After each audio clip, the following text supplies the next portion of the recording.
All right, folks. It looks like we're live before. It looks like we're live now. We had some technical difficulties, but hopefully you'll be able to join us now for Draw 2 of the 2022 Rick Rowsell Classic.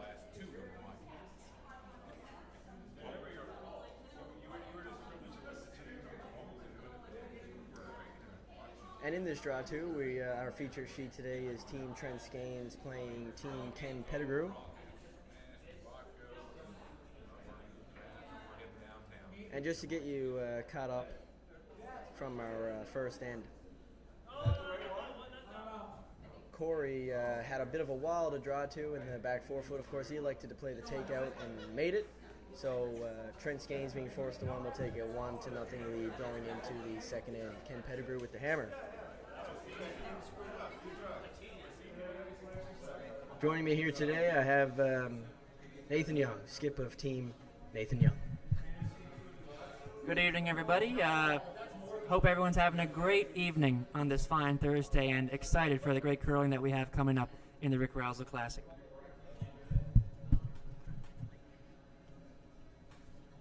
Because no one can...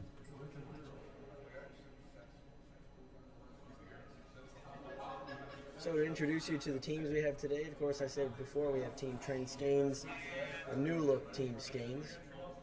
At lead, we have Mike Mosier. Second position, Spencer Wicks. Throwing third stones is, however, Trent Skanes, and throwing our skip stones is Corey Shue. A bit of a new look for Team Skanes from last season. Trent stepping back. Or should I say stepping forward, because I'm a little biased towards the third position, because, of course, I am a third on Team Nathan Young, so we're a little biased towards that third position, so we're going to take that. We'll take that. And on Team Ken Pettigrew, we have the same lineup as we have. Lead position, we have Craig Dowd. In second position, Andrew Manuel. Third position, we have Dave Noftel. And our skip, of course, Ken Pettigrew.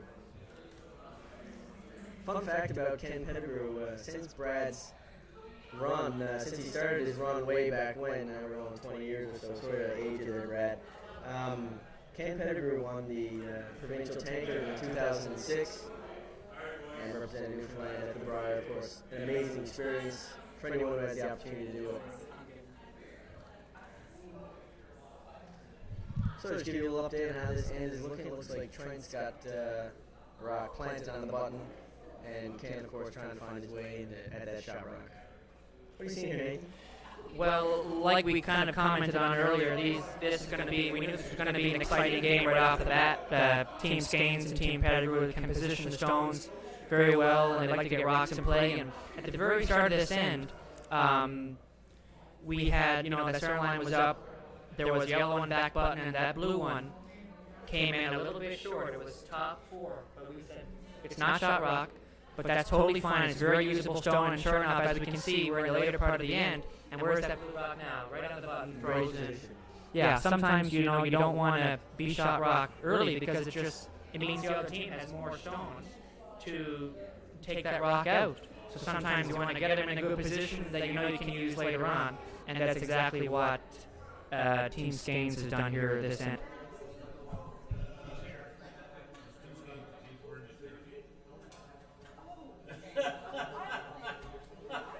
We'd like to thank Johnson Insurance and Browning Harvey Limited for their support of this amazing tournament. Of course, our opening tournament of the year. Full support of Rick Rowsell, of course, the namesake of this tournament.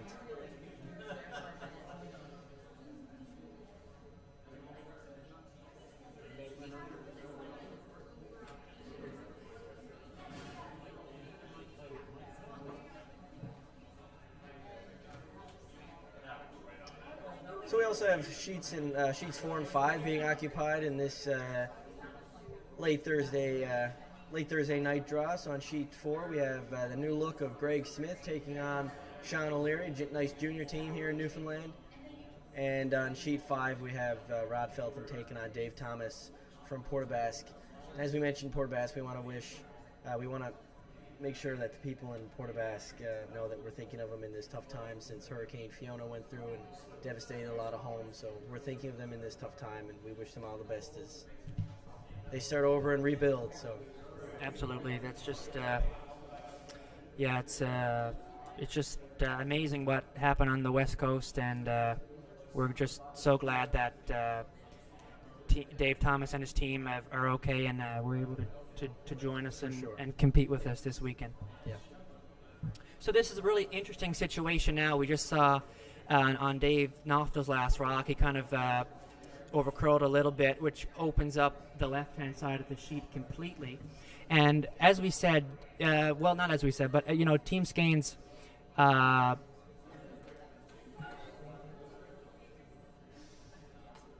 Skane's does not have hammer, so they're kind of happy with that stone shot rock on the button. Would they look at throwing up a little guard here to even protect that more? Yeah, that's what I was thinking too. I was going to ask you the same questions. I'm glad.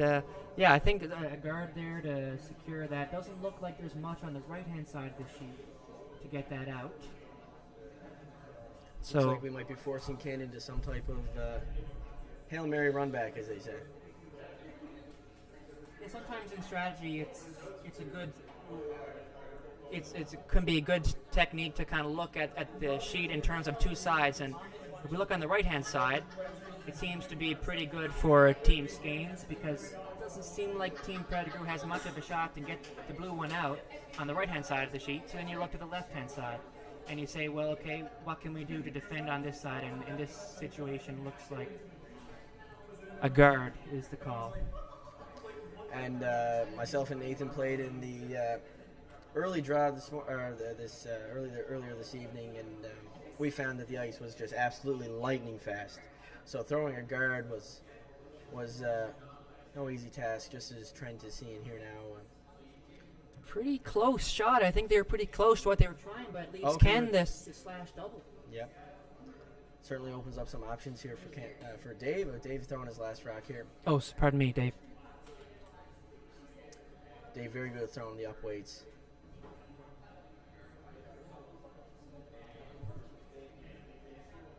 Yeah, you're probably going to see with this shot at the back, if he hits it perfectly, both blues will be gone, and the back yellow one is probably also gone, but they'll be shot with that yellow one top four.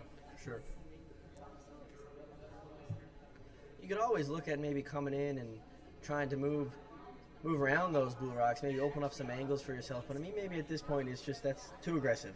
Yeah. And at this point, just getting rid of those blues is the most important. Yep, this might be a good opportunity here. Coming into the rinks. Oh. Great shot by Dave. Really nice. Excellent shot. And as you can see, he didn't get that blue quite out of the rings, but it got it far enough so that yellow's now shot. They're happy with the goal. This. Yeah, absolutely. They're happy with this situation. After all that, they'll take being shot rock. We're happy with that.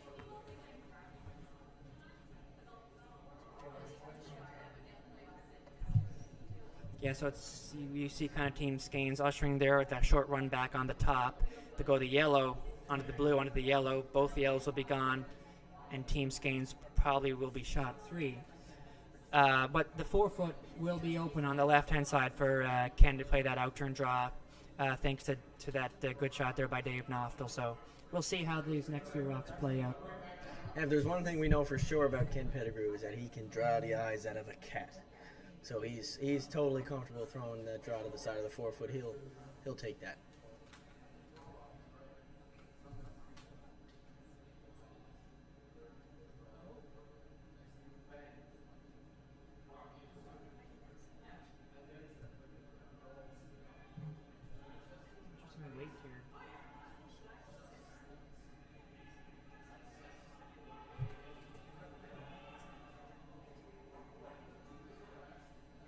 Shot there by Corey Shue. Getting rid of that yellow shot rock now and sitting. Looks like he's sitting the 2 points. Oh, did Ken have an angle there to maybe make some type of double or? Well, there's a possibility, and I'm even wondering, Sam, like hit and roll, hit that top blue and roll to the left. You'd be awfully close to the double and sticking your shooter around the right too. It's all about now whether or not that blue is that buried behind the yellow. Do they have much of an angle at that? Do you think? They probably can't get an inside roll, but it looks like they probably have. Wait, 2/3? Okay. Certainly enough to maybe make it with some type of board weight. Of course, you'll hear a lot of terminology as we go through this game. You'll hear board weight, normal weight, peel weight, and they all have meanings, and it's all based on the time that it takes the rock to travel from one hog line to the next. So we look at board weight, we're looking at around 11 seconds from hog to hog.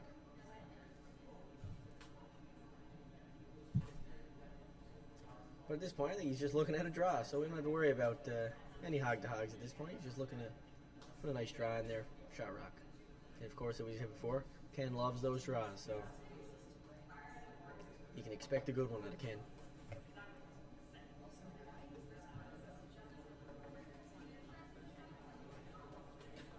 As a sheet update, Dave Thomas throwing the blue rocks on sheet 5 is up 2-0 over Gander's Rod Feltham.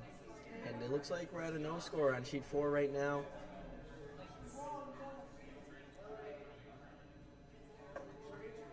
So they're just starting the third end, so we'll wait to see what the second end says, and we'll give you an update on that as soon as we can.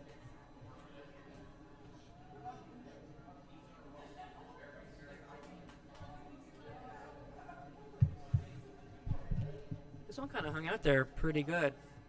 I didn't quite get the same curl, which is maybe a reason why it came up a little bit light. The further out you go, it's kind of not as many rocks thrown out that wide, and so it's a bit of a slower path, and that could be a reason why Ken came up light on that one. Yeah, you get tricked early for sure. I mean, you get outside that 8-foot line, and you're getting into the 12-foot early in the game. You're bound to see a little bit of whether it's some type of fudge or rocks will come off pretty hard. This another really kind of interesting situation here now, because you see that Team Skeins is shot 2, but that yellow rock remains. Ken can easily tap it up on his next rock, so they're going to hit it out, but they're going to do more than hit it. They're going to try to keep their shooter, probably hit it right on the nose, and keep their shooter right in the top 12, just off center line to block Ken Pettigrew's draw on the last shot. So I mean, they are shot 2 at this point, Nathan. So why not the guard? Why not the guard here in this situation? Could you just guard the yellow rock? I mean, yeah, by all means. That's definitely an option. It seems like, given this hit call, it probably achieves the same outcome. A nose hit on the top would have a very similar outcome to the guard, in addition shot. to eliminating one of the Yellowstones. For just sure. Comfort level. It's a win-win there. Yep, great shot. Sometimes some people say if you're going to throw a guard, but sometimes the best guard is fourth shot. I actually just walked around to the back of sheet 3, and you can see about 3/4 of the blue one tee line on the right-hand side of the sheet, so they probably have enough to play some kind of even heavy draw down to, but they'd have to go pretty wide. Okay. And like we said before, out wide, it's an educated guess at best, for sure. So for an update on sheet 4, looks like yellow was able to score their 1 point. So in the third end, Greg Smith will take the hammer down 1.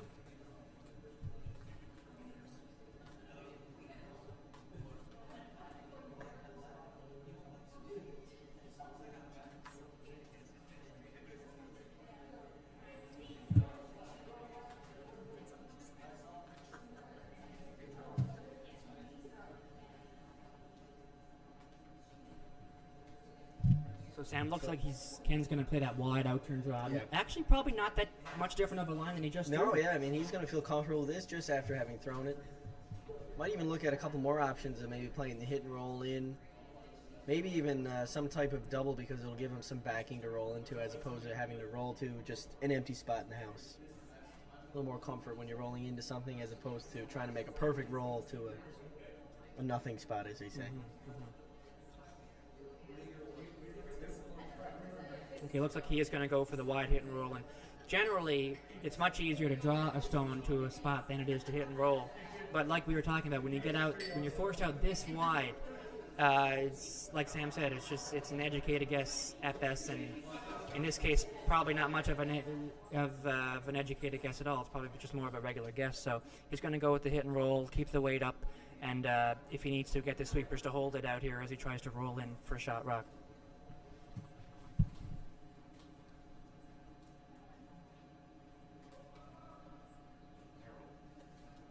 So initially, Dave Knoffel's yelling, "Whoa!" The sweepers are backing off a little bit.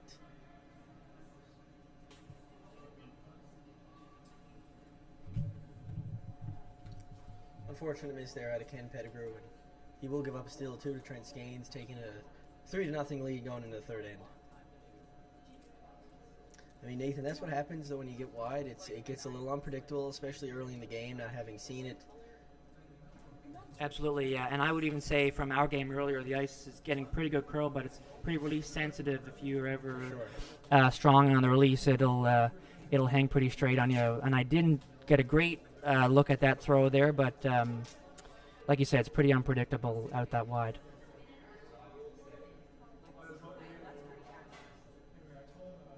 So down 3-0 after 2.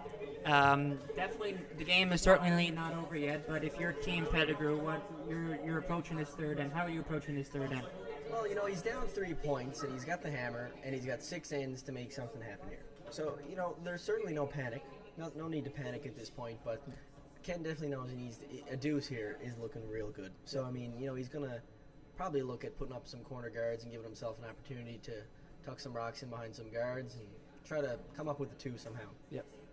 It's kind of an interesting situation because you have one team in Team Pettigrew that's down 3 points, and you have Team Skanes up 3 points. So one would think, you know, the Team Pettigrew is really going to try to be bearing down here, trying to get their 2, and Team Skanes is probably, you know, may have a tendency to ease back a little bit and be like, okay, guys, we can go a bit more on the defensive now because we're up by 3, and that might just play into Ken's favor. So if you're Team Skanes, you might want to keep the offense going a little longer because the game is we're still early in the game. Great point.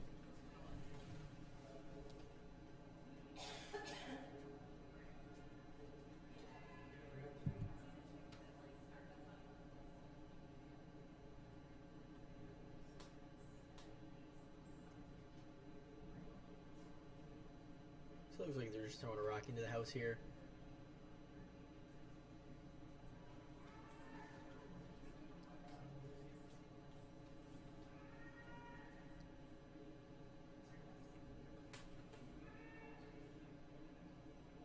So it looks like Ken will like to throw up a corner guard and try to get a deuce going here somehow.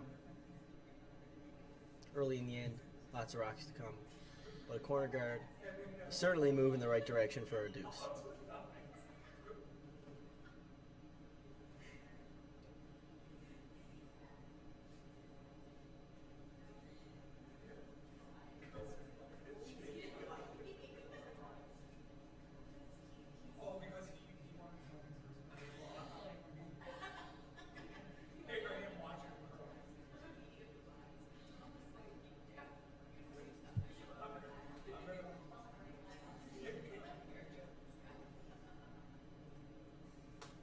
So it looks like Mike is going to throw up a draw. He might look at going just top 12, not quite buried, but edge on edge with Ken's guard. And that's called just choking off the guard. In other words, Ken will struggle to get a rock in under his own guard now because Mike will put his in the way. So it looks like a lovely little draw coming in here to the top 12 foot, choking off Ken Pettigrew corner guard. Great shot.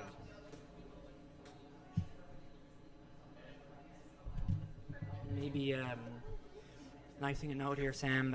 You know, this is the Rick Rowsell classic, of course, named after the late Rick Rowsell, who we've all you know, really looked up to as one of our, you know, one of the best curlers, one of the great curlers of our club. And when Rick went to the Briar in 2000 and 1996, both times he was there with Craig Dowden, who's of course lead of Team Pettigrew this evening. So it's we can tell you probably with much certainty that Craig is really it feels really special to be playing in the tournament. He's playing for Rick. Absolutely. Absolutely.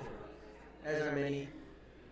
As are we all. Steve Yep. get a second for Andrew Simmons as well as Adam Boland, second for Greg Smith. They had the opportunity to play with Rick Rowsell back in his heyday, and of course he'll be on his mind. He'll be on their mind this week for sure. So everyone here is playing for Rick, and we're all thinking of Rick.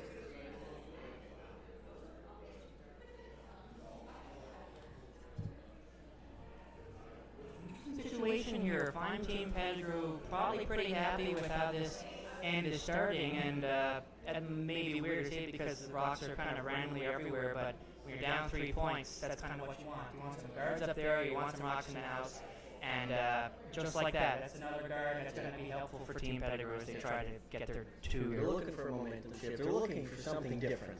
Because obviously what was happening before wasn't in their favor. So now they're just looking to switch it up. And then with a couple misses out of Trent's games, they're going to bring it right back in. So.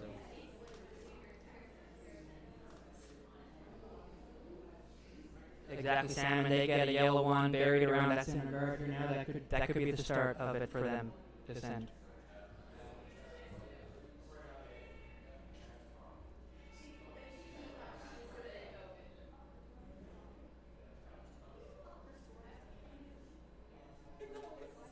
Andrew Manuel, of course, a great player on Team Pettigrew, also coach of Team Tipple, who will be representing Newfoundland Labrador at the Canada Games in February. And so we know that obviously wishing them the best of luck as they prepare and look forward to cheering them on. And of course, we know what it was like to prepare and train for Canada Games, having gone to one in 2019, and it's such a special and cool experience that we really wish Parker and Spencer and the rest of their team just the absolute best of luck going towards that Canada Games. Yeah, I see Spencer, Parker, Isaac, and Zach at the gym. Actually, they start to prepare at the PTC. Oh, good, yeah. We would know pretty much what they're going through there, and strength training, a huge part. Absolutely. Of a successful curling team. Absolutely. And you talk about the Canada Games movement as such a positive experience for everybody, volunteers, coaches, staff, and athletes. But it's even just getting teams into the gym. Yeah. Like we've seen, like we experience, or like Team Tipple is experiencing now, is just it's beneficial for sport, but also so beneficial for your entire life. Yeah, for sure. The Canada Games is an awesome way of introducing you to different aspects of the sport that certainly are not accustomed to most junior teams, but having gone through this experience now, they'll become very accustomed, and they'll benefit greatly from all the things that come along with being Team Newfoundland at a Canada Winter Games. So, Ken coming up here, Andrew Manuel coming up with his second rock here. Trying to make something happen. Still no yellow rocks in the ring, so what's the best move here, Nathan? Well, it's getting kind of hard to get any rocks in the rings here with 5 guards blocking the way in. It's tough, man. It's tough. There might be some kind of intern draw through the port.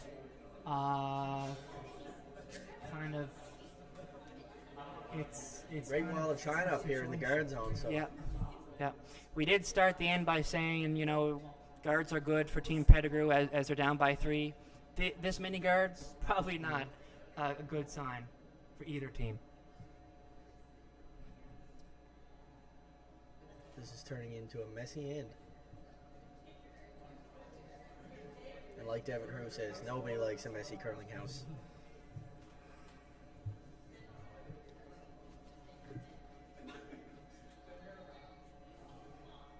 They're on this one. Trying to get it by the guard.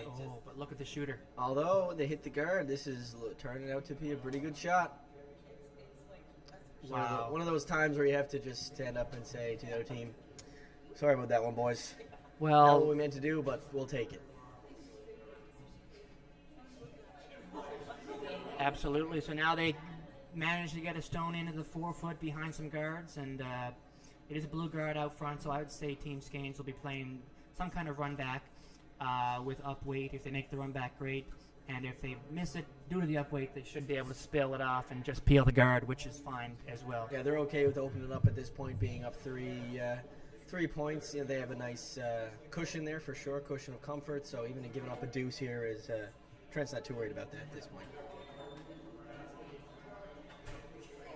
In the third end here on sheet 5, looks like Rod Feltham picked up a point, so he'll go into the fourth end, down 2-1 to Portabass Dave Thomas.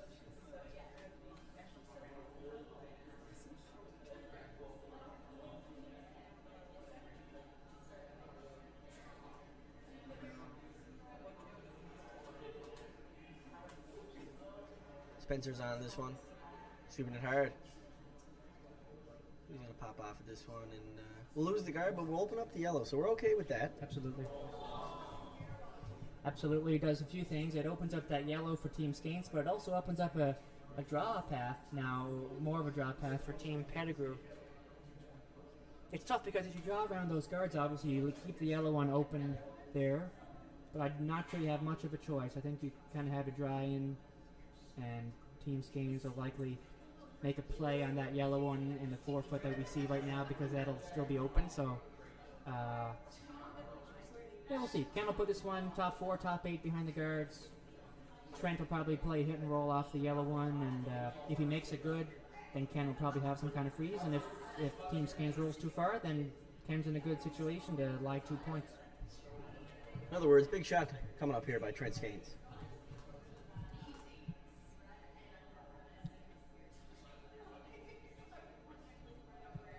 This is a nice looking shot here as they clean it coming into the rings.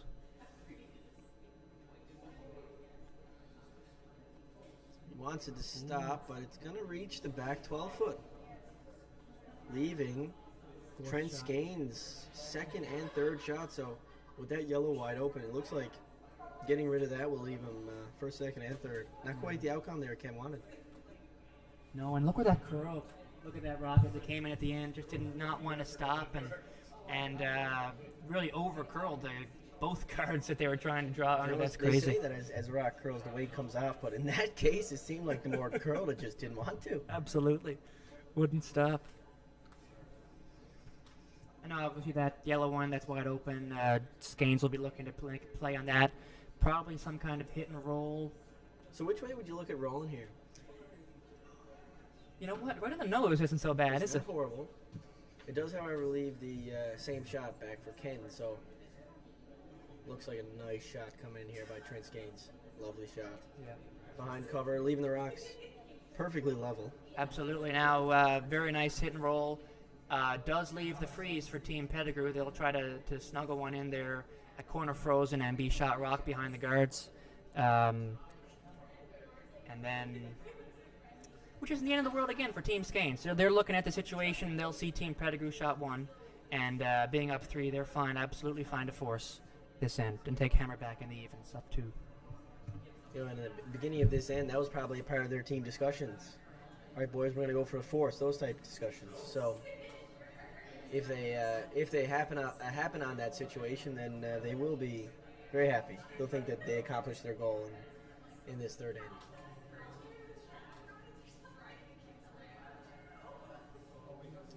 A very close shot came in there by Dave Noftel, but it does look like the stone is, for the most part, it's fairly open. So I think Corey Shue will look at either tapping it back or maybe even a hit of some sort. What do you think? Yeah, you know, they only have to move it probably 3 feet in order to be shot 3. Given the guards are there, it's unlikely that'll come into play, but if they can eliminate it, they will probably try to. And we see this is the kind of precision we're talking in this Rick Rowsell Classic. You know, that rock was just a foot too heavy, and as you can see, it just bounced off by about a half a rock, and it leaves Team Skeins a shot to get out of it. So really precise curling here. As they say, game of inches, eh? Absolutely. And when we played earlier, the ice was fast and a very nice curl if you threw it kind of the right way. Easier said than done, but no, for this time of year, absolutely amazing. As a game update here on sheet 4, Greg Smith came back with his deuce in the third end, so he'll head into the fourth end without hammer, but he'll be up 2-1, so he'll be happy with that.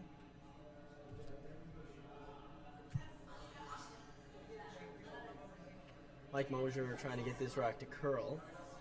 So it won't curl up quite as much as they'd like, but out goes the yellow, and here comes Trent Skeins, sitting 3.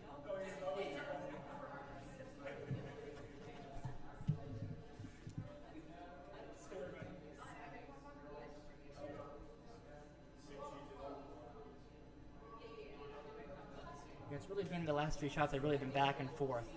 Try to make the freeze, ever so close, bounce off. Team Skeins makes the shot to get out of it, but still leaves the freeze again for Team Pettigrew to kind of come back. So we'll see. Ken will be close here. He threw a draw in the last end, so I'd imagine he'd be pretty close.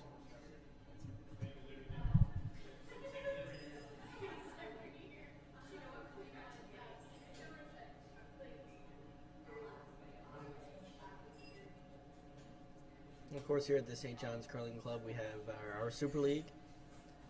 And Trent Skanes and Ken Pettigrew, both a part of our Super League. Last year, Pettigrew being top of the table with 10 wins and 3 losses.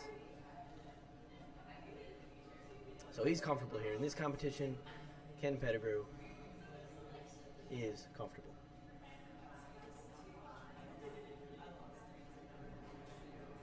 Sweepers are on it. Can they get shot rock? I think so. Do you think it's they did? Very close. Oh. Although I think they're shot. At this point, we can't really tell, but Trent looks okay with a corner freeze. Really nice sweep there by Craig and Andrew to get it that far. Absolutely.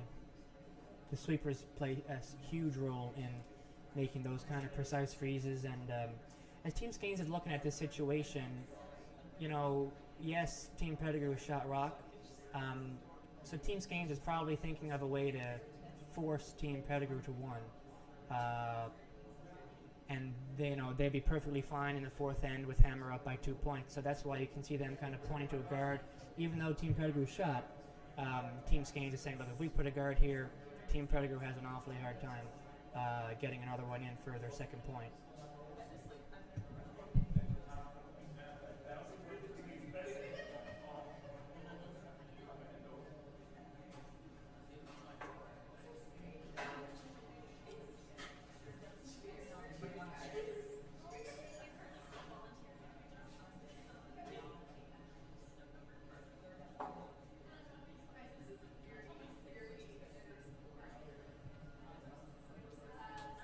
So as Corey Shue sets up in the hack, he will be thinking, what am I going to have to throw here to make a nice guard? So sweepers might be saying, we're looking for about 4-3 here, Court. And when he says that, he's thinking 4.3 seconds from that back line to the hog line. That's what they're going to be splitting. I don't know if that's exactly the number, but I'd say that's how the conversation is going.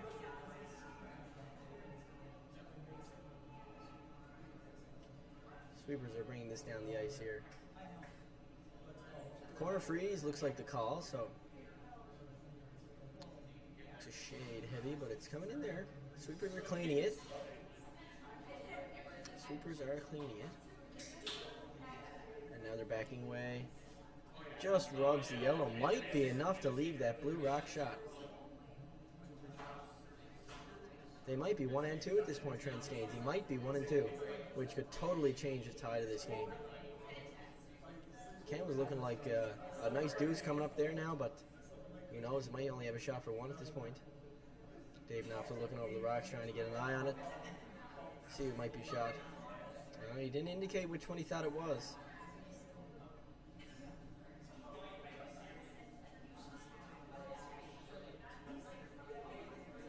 Ken will be real happy with the deuce here if he can make it happen.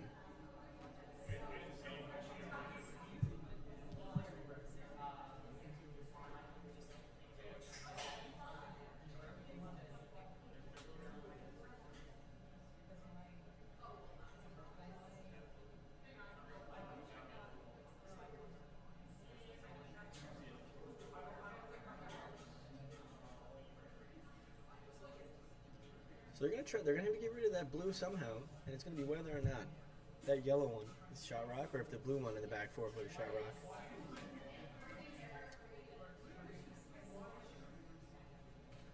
If anyone here is new to curling and they're wondering why do they lift the rocks up to clean it? Like, what's that all about?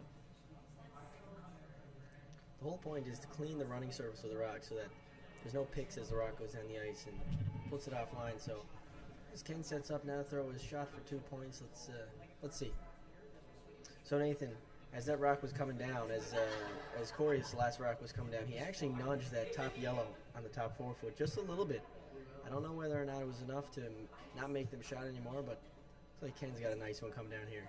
Yeah, we know that path pretty well from our game earlier on. They got a nice finish there. Yeah.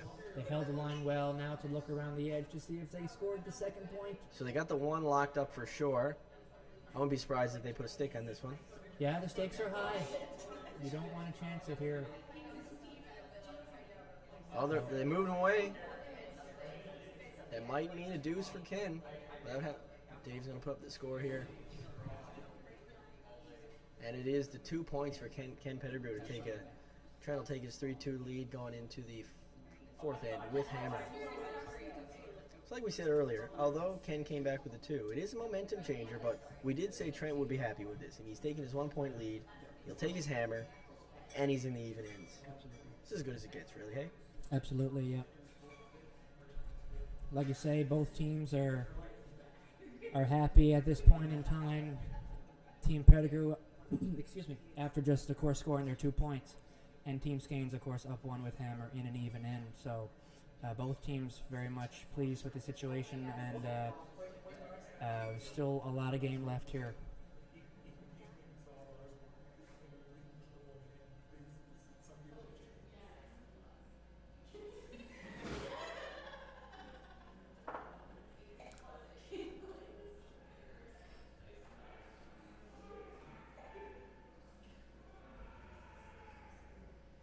So although Ken just scored his 2, he is going to put up the center line guard. Now, why would he do that as opposed to going top 4? I mean, those are his 2 options, really. He's top 4 or guard, and he selects to throw the guard. What do you think was planned to go that way?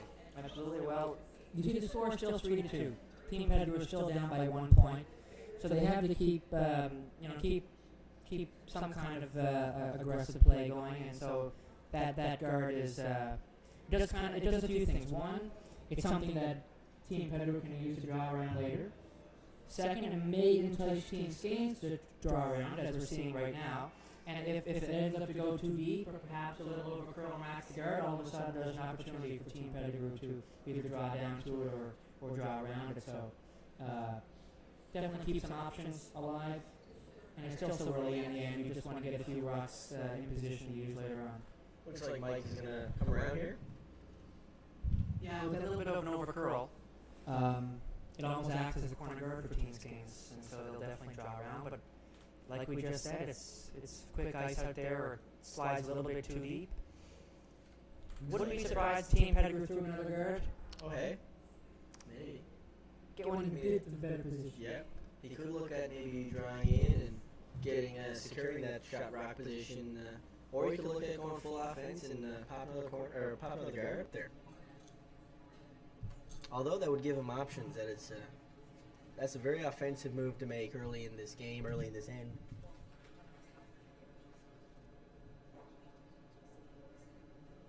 Doesn't look overly heavy, so it looks like the guard is an option here.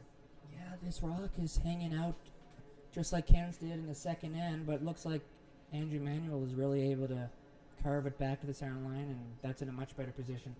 Covering just buddying the center line, covering the button.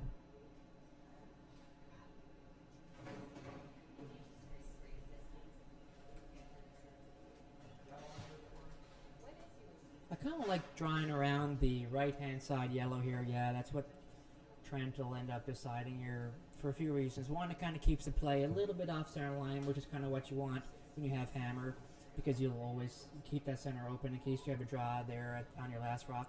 It also keeps the play for Trent on the right-hand side of the sheet. With the blue one already there, he can bury this one behind that yellow rock and have 2 buried. So.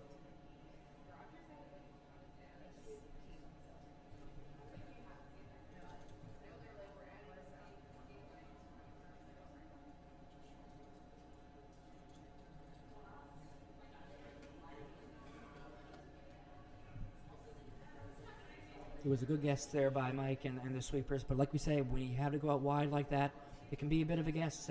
Frosty, it's still pretty early in the year. It's warm here in St. John, so there's a humidity and moisture in the air, and the sides of the sheet, because they don't get used as much, the frost builds up there, and like we just saw there, it really slows down the stone. So good opportunity now for Team Pettigrew to draw around the center guard that Craig just placed as Andrew Manuel throws here. Looks like this one is just curled early on them. Might have gotten away from him a little early here, and looks like we have another wall build up here. Another wall, yeah. This fourth end. Good opportunity. It played well for Ken, though. Last end, yeah. Absolutely. Now you see Skanes, those rocks are pretty clumped together there on the center line, given that he's up points and has the hammer. running up there to peel them off and maybe be able to get all 3 of those yellows gone and really open it up.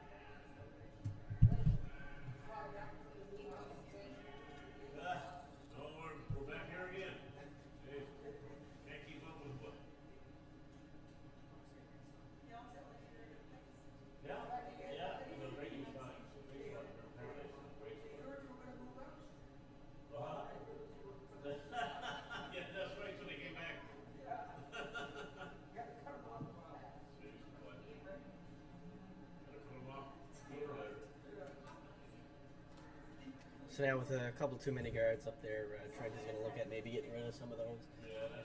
We'll get rid of 2 yellow guards. However, his shooter will stick right up there, still covering that center line position. So as expected, Ken will try and wrap around here and put his rock in shot position, put some pressure on this new look Team Skeins.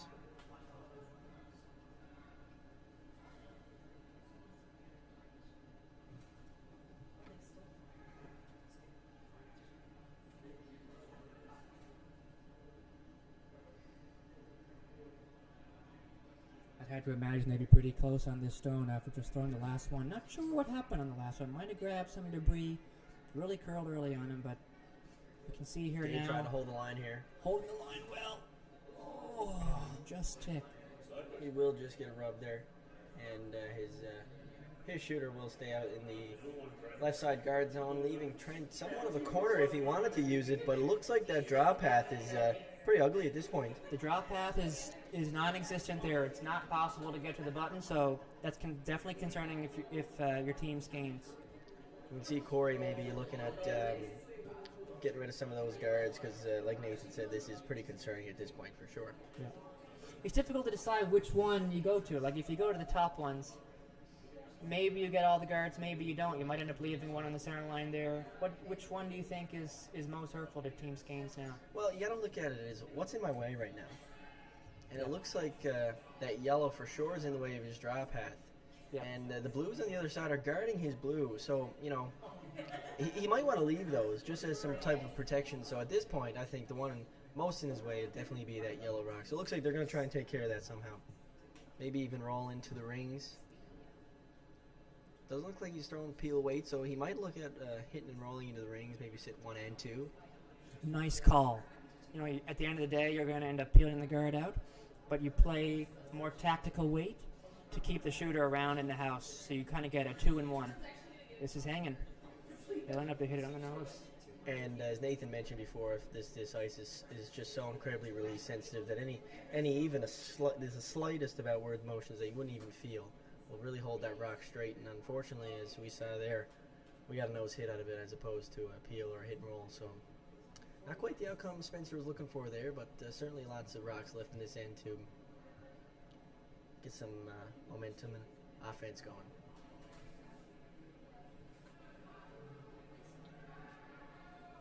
Like Dave will be trying what Andrew did and try and wrap one around there. So he's close. He is close. Need to see the speed come down if he wants to make it. And in the back forefoot is where his rock will stop. Shot, rock. Good position. It's in the house, you know. It's not ideal position. They would have definitely liked to keep that rock above the tee line, but still behind 2 guards in the forefoot. At the end, you know, it'll be in Team Skeins' mind. You know, if there's an enemy rock in the forefoot, at the end of the day, it's an interesting shot. You'll see, though, Team Skeins not hesitate to run up and look at peeling those guards. At the end of the day, they're up 1 with hammer. The forefoot is open for the draw if they can clean up the front, and so that's probably what they'll end up doing here.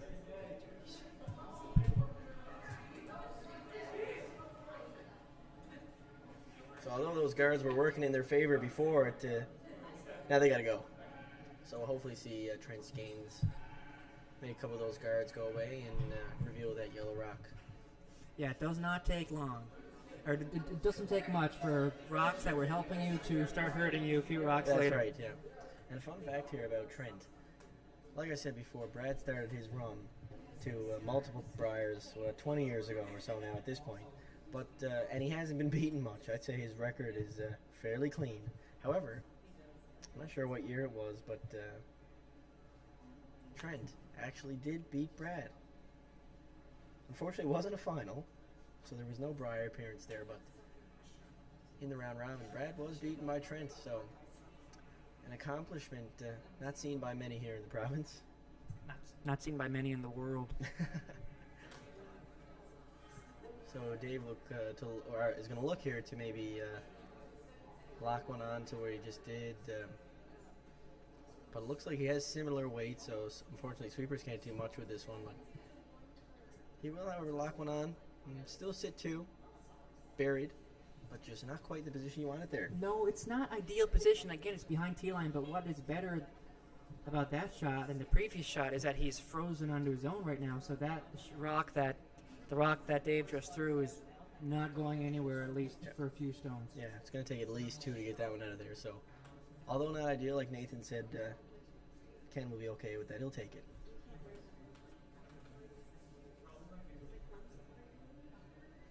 And as a score update on sheet 4, Sean O'Leary did take his 1 point in the 4th end, so Greg Smith will take hammer into the 5th end, tied at 2s against the junior team of Sean O'Leary. And Sean made his under-21 national debut this past April, representing Team L2, or like we like to call him, Wild Card. And had a lot of fun doing so. And it was great to see some junior representation out of Newfoundland there.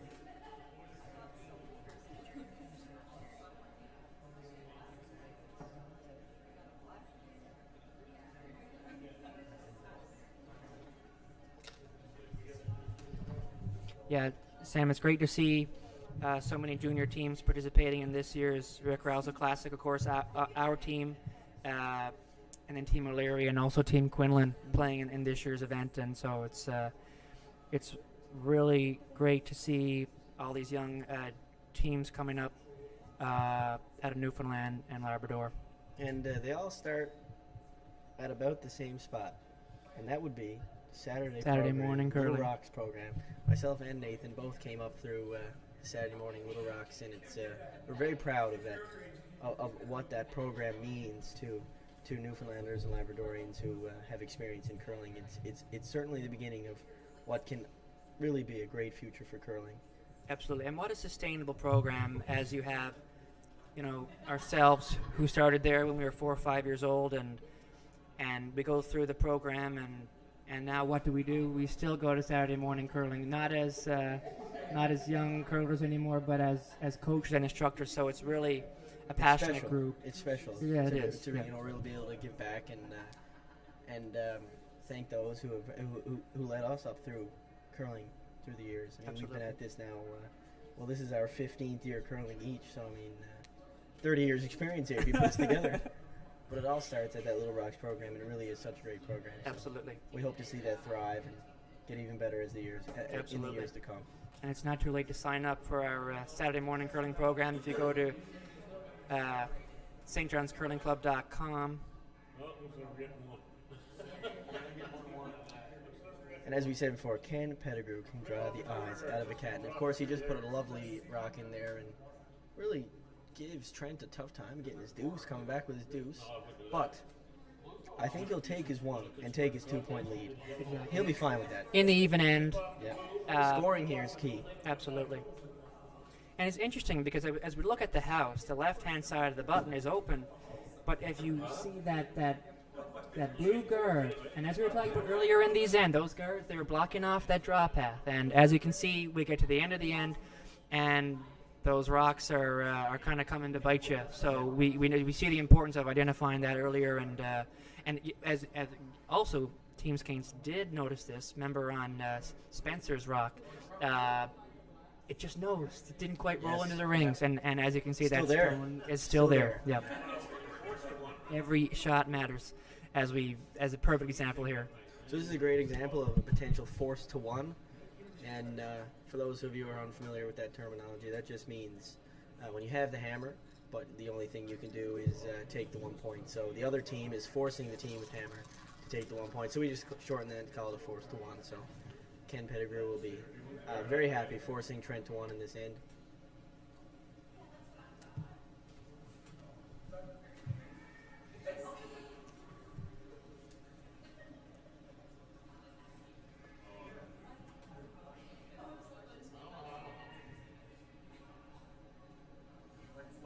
And you might even be able to hear through the mic the so recognizable yell of Greg Smith. I mean, I think you can be in a different stadium and you'll hear it and you'll know, okay, that's our fellow Newfoundlander Greg Smith yelling his heart out, playing the sport he loves.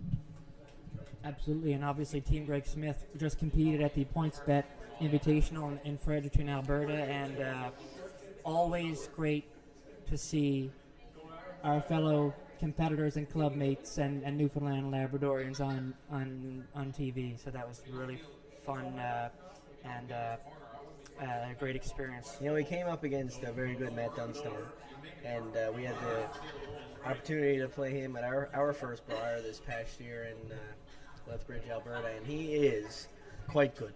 The Manitoba Tuck gets us just about every time, and of course Greg Smith had the opportunity of playing him at the PointsBet and came up, as always, against a very good team. Although, new look for Matt Dunstone this year. New look for a lot of teams this year, Sam. And I'm still not. I'm still confused. I still think back to the teams that we've been so used to seeing over the last 4 years. It's a different look. It's like who's on Cooey, who's on Botcher. We don't know anymore. One thing I know for sure is who's on Team Young. That's right. It'll never change, folks. It'll never change. Going on a decade now. Our 10th season. Just Team Young is what it is, and we're happy with it. Absolutely.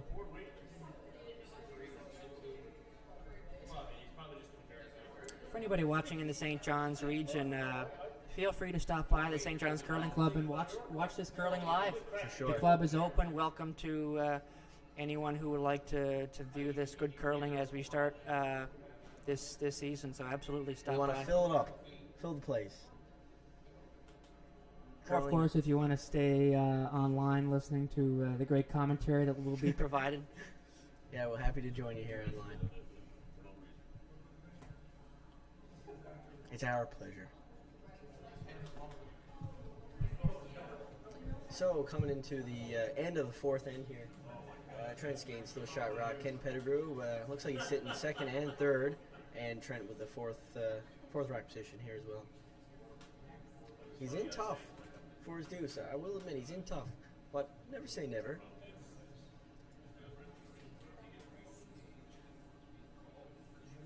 Ken's just going to try to find a way at this point, just give Trent his one. He'll be fine with that. That's all he's trying to give him. Is there a way to hit that top blue?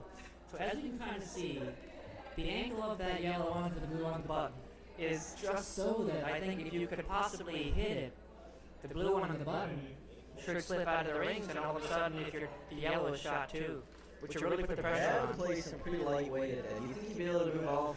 You're almost moving 4 rocks there. Yeah. I think the momentum is enough to really. And you don't want to mess with these angles. At this point, Ken is happy with these angles. So he's just trying to make Trent's life as hard as possible at this point. And so what are his options here? I mean, he could throw up a center line guard, but does he really need one at this point? Well, that's kind of a good question, because if this was Team Skane's last rock, I'm not sure they have an obvious shot to score their second point. So would a center guard do you much good if there's already no shot? I don't know. They're going to try something here. The danger of this is if you don't move that blue one far enough and you leave some rocks that Team Skanes will be able to hit into to potentially score the second point. They're changing the angles here, Nate.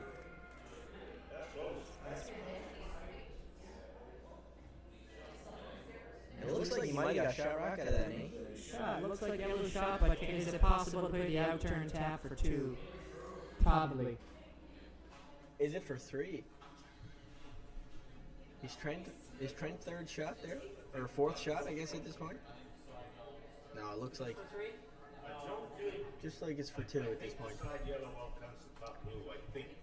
We're gonna thank our supporters here at Glengoss for giving us that nice view, those nice angles on this upcoming shot. So it looks like if made the way they want, it's just for the 2 points. Yeah, Sam, it was a close shot. I'm not exactly sure what Team Pettigrew was trying there, but now we see Team Skanes has a shot for 2, whereas before they really didn't have much of The shot No. for two at all. So you wonder really if that was the best call. Perhaps they should have gone with some kind of guard Maybe. to secure Maybe. that force. I mean, Corey would have been in tough for his deuce, but now he's got certainly no gimme, but he has a shot, which is better than what he could have said from before. So they're happy with this. Sweepers are on it. It looks pretty good here. Spencer's on it. Lovely shot by Corey to pick up his deuce. 2 points for Trent Skanes. After the fourth end, he'll take a 5-2 lead over Ken Pettigrew. You want to give us an update here on sheet 4 and 5? Yeah, on sheet 4 right now, Greg Smith is throwing his first stone in the fifth end. Looks to be sitting 2 behind some guards and drawing in to lie third shot. On sheet 5, we're in the sixth end right now. It's 3-1 for Team Dave Thomas, and we have Team Feltham here drawing or trying to get something going here in the sixth end.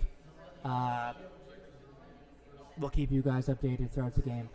Back to sheet 4 for a second. Greg Smith's rock ended just in the top 4 foot behind center guard, and it looks like he is lying 3 as Team O'Leary throws their final rock.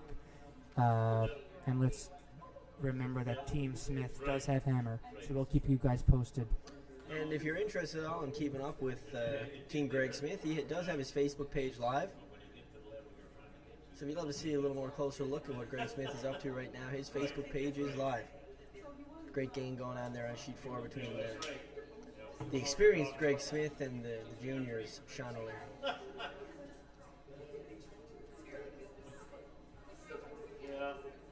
So Trent being up 5-2, he's feeling comfortable. So looks like Mike here holding his hands up because he's happy about that shot. Top of the 4 foot, and he's loving it. Trent Skanes give him a wave of appreciation. Love you, Mike. Thanks for making that shot. The Smiles beginning, all around. well, the beginning of the curling end Is pretty plain. if you're just looking at it, but But truly, how crucial. Right? It's so crucial. Exactly.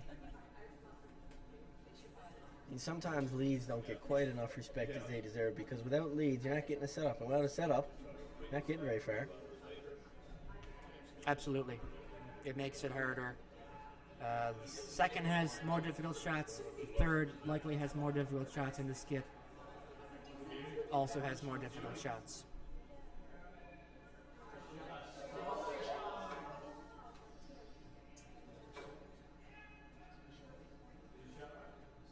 Corner guard being placed by Ken Pettigrew here. I mean, he's in need of a deuce.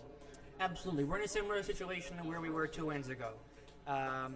It was kind of, it would have been a great opportunity to force last end, but Team Skanes managed to get there too. And so if you're Team Pettigrew now, it's again, you're back on the hunt for your deuce.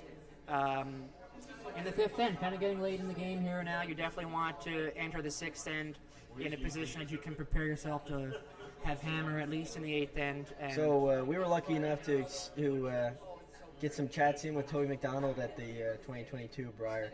Of course, he won the, I guess it was Labatt's Briar back in those days, not the age of there, Toby, buddy, but yeah, we were able to talk to him a lot, of course, and he always used to say that the best position you can be in is tied in the 8th end or 10th end with hammer.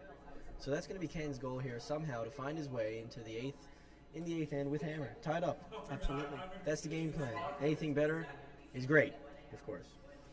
Absolutely. So Team Pettigrew is down by 3. but you see kind of if they get 2, force in the 6th, and get 2 and 7, they're tied without hammer in 8. So, which isn't a terrible Not quite the game situation, plan. But you can see the potential's there, and I mean, same can be said for Trent Skanes. I mean, that's going to be exactly his game plan as Absolutely. well, right? he's just fine for that. he's just fine for that. So, I mean, being up 3 points at this point, he's ahead of that game plan. So, Absolutely. he's Yep. feeling good. And of course, although we've only been updating on the men's sheets, there is the women's side of the Rick Rowsell Classic as well. It's 4 women's teams competing. Team Sarah Hill, who was our Scotties rep last year and the year prior, actually, back-to-back. And we also have the return of Team Stacey Curtis, as well as a new look Team Strong with Katie Follett being added to that roster this season. So you got a 5 women switch up, I guess you could say, on Team Strong this year, with Brooke Godsland, Laura Strong, Heather Strong, Jess Wiseman, and Katie Follett being added to that new squad. And to finish it off, we have an up-and-coming team in Kaylee Locke. I mean, she's just been absolutely incredible so far this season, actually coming away with a win over the very experienced Heather Strong in the first draw of this Rick Rowsell Classic. And I mean, she's going to be going with Team Tipple as well to Canada Games, so playing these women's teams is a great experience for that young junior team, and it's a great opportunity for them to learn. Another example of the strong up-and-coming junior teams in Newfoundland and Labrador in Team Kaylee Locke. And of course, we wish them the best of luck as they prepare for to represent Newfoundland at the Canada Games in February, and we look forward to cheering them on as well. So they aren't playing in this draw. The women's side is not playing in this draw, but we'll see him back in action again tomorrow morning at 9:30 a.m. Give me a break. I didn't say a word. I was like trying to stay on my feet, and then hog line was right there. It was fun. I mean, holy crap. A little bit of color commentary there for Corey Shue.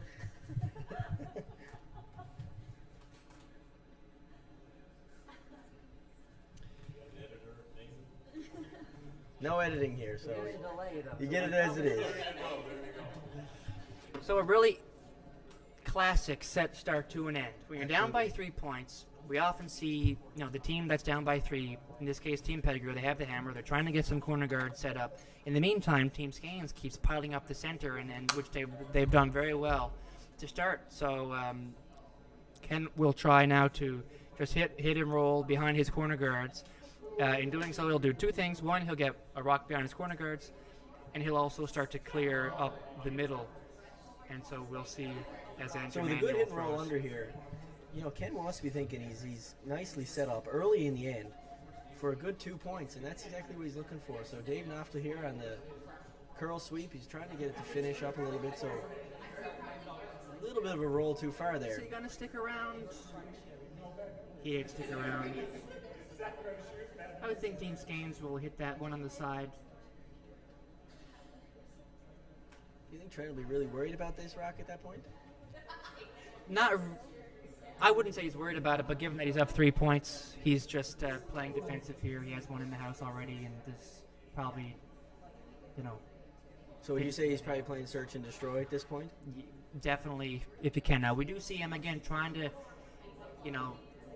go above and beyond in terms of hitting this stone and rolling into a favorable position in the center of the ring. So we'll see. Spencer will be close here for sure.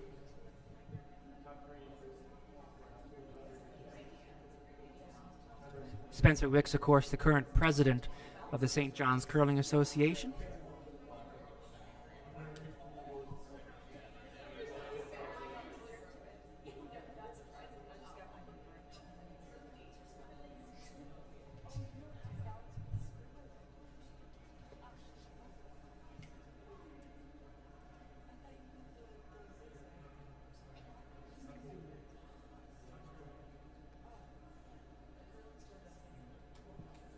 Sheet 4 and 5 update here.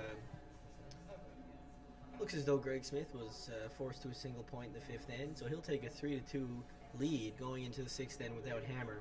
So Sean O'Leary is going to be looking at coming back with a solid deuce here and put some pressure on this experienced Greg Smith team.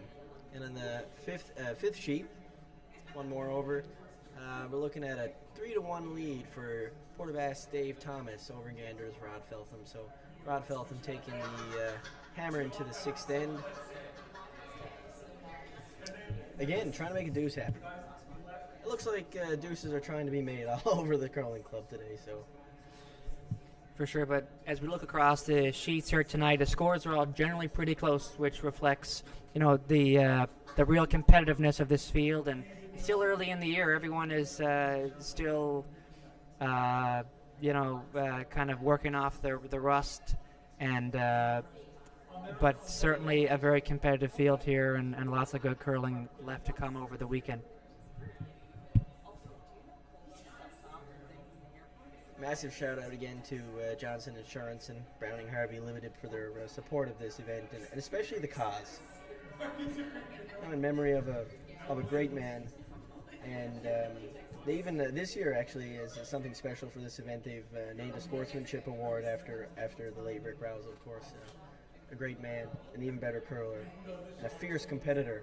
But even though he was a fierce competitor, he was a nice guy, and he was a sportsman at heart.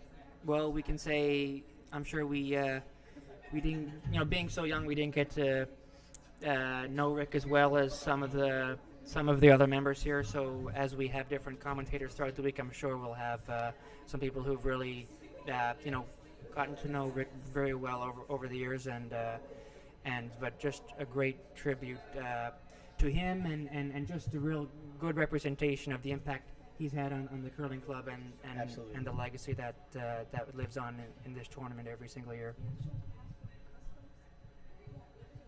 You might see as the week goes on some silver ribbons in support of the brain cancer cause.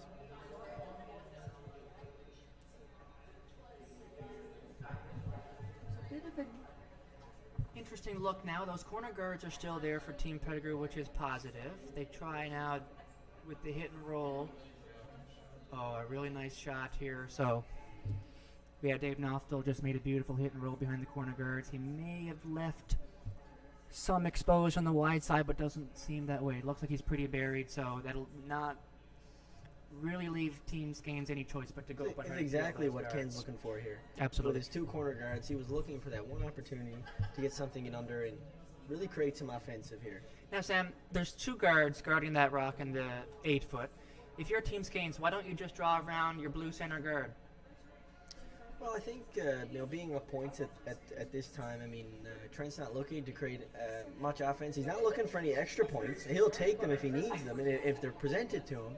But he's not going to go out of his way looking for him. So he sees at this point that those yellows are in the way. So, like we said earlier, search and destroy. So what's covering that yellow rock is two yellow guards. So best thing we can do at this point is get rid of those. So you might see Corey Shue would like to play the double peel.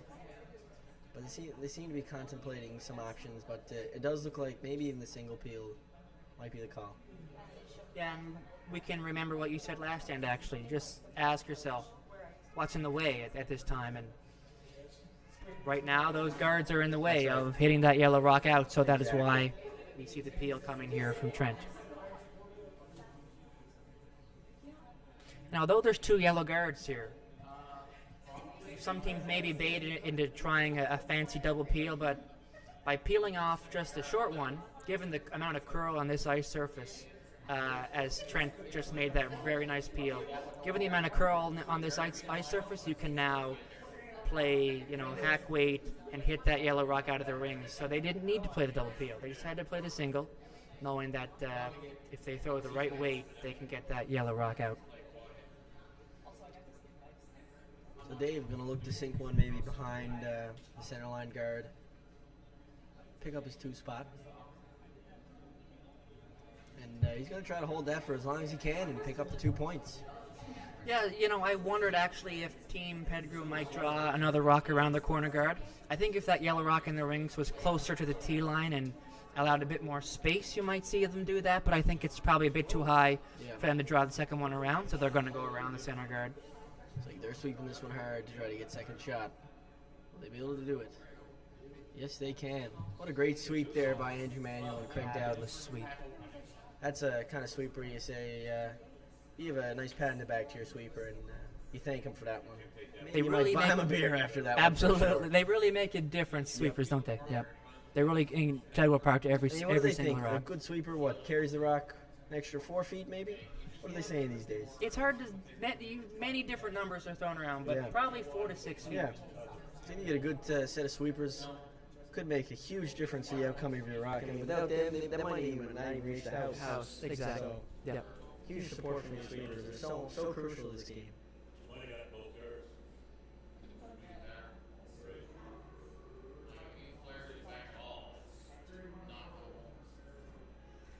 following that game plan now. Trent peeled the guard on his last rock, allowing this rock, allowing the possibility for this shot for Corey to play down weight.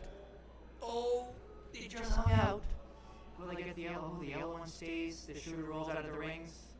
So it looks like will Ken stay first and second after that? It really looks that way, Sam. Not quite the outcome Corey was looking for there. Again, the ice so sensitive to weight and release. That probably was a touch heavy and just stayed. Very much, that's for sure. So now an interesting situation. Now there's room to draw another rock around the corner guard. There's also room to draw another rock around the center line situation. If you draw around the corner guard, Skanes probably has the ability to hit it out like they just tried with Corey's rock. They throw a little bit less weight, a little bit less line. They can definitely get that out. So I'm thinking Team Pettigrew might look to draw around wide, around those center rocks. Yeah, for sure. The only thing he doesn't want to do is be deep here and give Corey the opportunity to freeze down to him and force him to the single. So for sure, the last thing he wants to do is put it kind of on the back of the 4-foot there on that cloud of the Remax. So he's going to try to put this in a good spot, maybe just biting the top 4-foot and make it real tough on Trent or Corey, I guess in this case, to follow him down. So Yep. and like we said, Ken loves his draws. So we expect going out of him here. This will be close. Craig and Andrew have swept a lot of good draws this game, so Yeah, they they've know seen the this weight. path, too, They know right? the weight. Yep. And like we're saying, you don't want to be heavy. You don't want to be light. At the end of the day, you don't want to overthink it too much. You just throw the right weight at the brum. That's right. And as an update here on sheet 5, Rod Feltham has just thrown in his draw for 4 here. So they'll pick up 4 spot here and take a 5-3 lead over Portabass Dave Thomas heading into the 7th end. The all crucial 7th and 8th ends coming up. So now being down 2 points, Dave is going to have to make this happen here.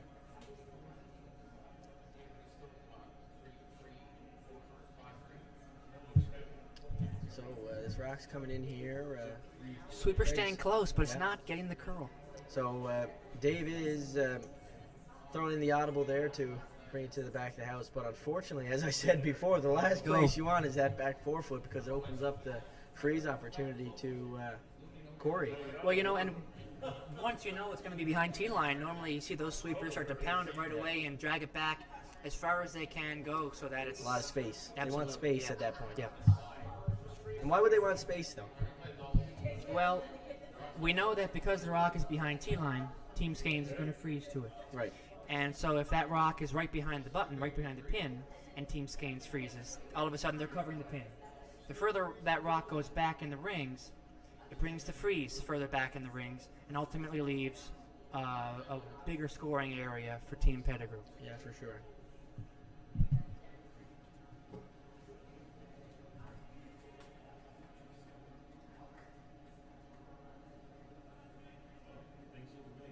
If anyone is a Blue Jays fan, I've just been informed that the Toronto Blue Jays have clinched the postseason.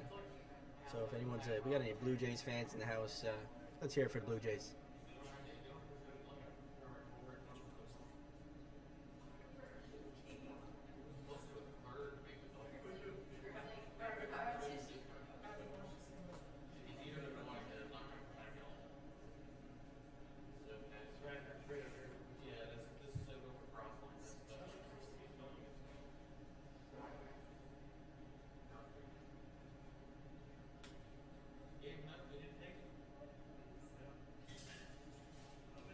So,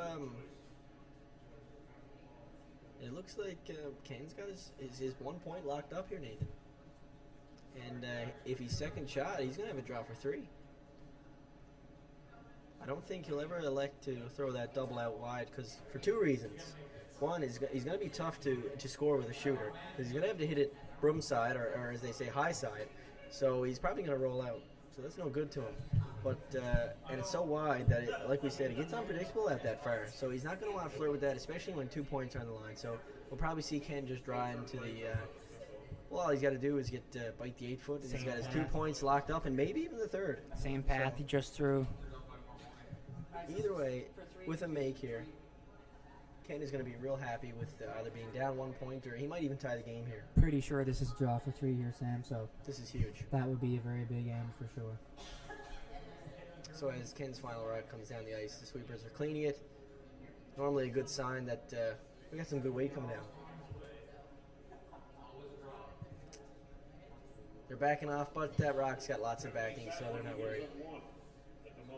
You think back on this end, though, and what led to Team Predator scoring the 3, it was a pretty well equally played end by both teams. Yep. And we just saw that small... That hit and roll from Dave, yeah, that started it all, hey? yes, you're right. So, we definitely see some good shots. But it's just, you have to be so precise in order to avoid those 3-enders. And with a 3 spot there in the 5th end, Ken's real happy to tie the game up. And although not with the hammer, he's tied up. So being 3 points down and now being tied, he'll be happy with this. And Trent Skanes he's doing good too. I mean, he comes back with a deuce here. He's right on his game plan. But of course, Ken's going to be trying to force him to take the single. And a lot of people talk about the difference of an odd and even end, and when's a good time to score, and when's not a good time to score. So now we're heading into the 6th end. So what's Trent thinking here with the hammer? Yeah, so like we said, Toby McDonald would say you want to be tied with hammer in the last end, and that's how you kind of should start every game with that goal in mind. So now both teams are tied. We're in the 6th end. It's really going to be interesting to see how both teams play over the next 2 ends. It's both, of course, trying to get hammer in the 8th end and ultimately control their destiny in this game. So generally you see probably teams starting to kind of jockey for hammer in the 8th, starting in the 4th end, probably early in the game. So much can happen, a steal can occur. Not so important then, eh? No, exactly. And so now we're in the 6th end, so definitely everyone's thinking about hammer in the 8th. Here's go time. These ends are go time. Yeah. For both teams, especially now with the tied game. The 6th, 7th, and 8th ends are just absolutely crucial. Yeah. And having hammer and if they were to go point for point, this gives 2 hammers to Ken's 1 for Trent. So, in this position, Trent's going to be looking at trying to get his deuce and give the hammer back for the last time in the game to Ken. For sure. So. And if we talk about the precision, the importance of the first of lead stones, of every stone in the end, but even so the lead stones, and as Craig's center guard had a good weight, it just overcurled the center line by about a foot, which really allows Trent to draw around that guard, get a rock in position while not blocking the button. Exactly. Like you said earlier, it almost acts as a corner guard. So. And as a sheet 4 update, Sean just hung the 6 in the blank section. So we did see a blank end in the 6th end, which means Sean will take hammer into the 7th end, down 1 point to new look of Greg Smith. A great game over there. That's a close game. Really happy to see both teams battling well over there on sheet 4. So we talk about the new look of all these teams. So what we saw this past off season is Team Alex Smith. It seems like all of their players were poached to a different team. So Stephen Trickett on the original Alex Smith team went to Team Simmons. And, I guess really Greg Smith poached them all. Yeah, there was a lot of reshuffling. And Greg Smith took, who did he take? Zach Young from Alex Smith. And what was it? Adam Bolin was originally on Team Skanes, now making up the second position on Team Smith, and Chris Ford coming from Team Simmons, and then all those teams shuffled around pretty good. So we're looking at a lot of new teams this season. So a lot of a lot of unknowns coming up here, and practice. Yep. Oh, that rock just overcurled a little bit on Mike. But still not a bad situation for Team Skanes, as they have one top 8 foot buried behind a guard in the 2 zone. So Ken Pettigrew kind of looking up this sheet now, contemplating what he could do in his upcoming shots. And normally these skips are thinking about, if I do this, they do this, and I do this, and they do this. So at this point, Ken is trying to think maybe 3, maybe 4, but likely 3 shots ahead of what could happen after Andrew makes his next shot. So, what do you think he's thinking at this point? Well, we have that one top 8 foot, which is in a good position for Team Skeins and kind of blocks anything for Team Pettigrew. It may be possible to draw one around back 4 foot, buried behind the blue one, top 8. You might see Team Skeins follow you down, and then you're kind of bringing that play into the 4 foot area. Closing that scoring area, hey? Exactly, closing the scoring area. I would say if this is a well-played shot, would not be surprised to see Trent run up and peel the guard. But this is just light, looks like overcurls. What you don't want to see here is a staggered guard. So now those guards are they're kind of not toast. usable, yeah. And they're toast. They're going to be gone probably. And with the upweight ability of this team's gains, no rock is safe at this point.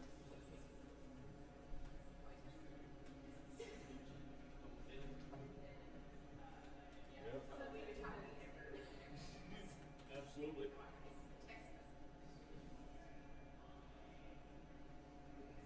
Signaling for kind of an aggressive shot, to potentially seeing an opportunity to score multiple points in this extent.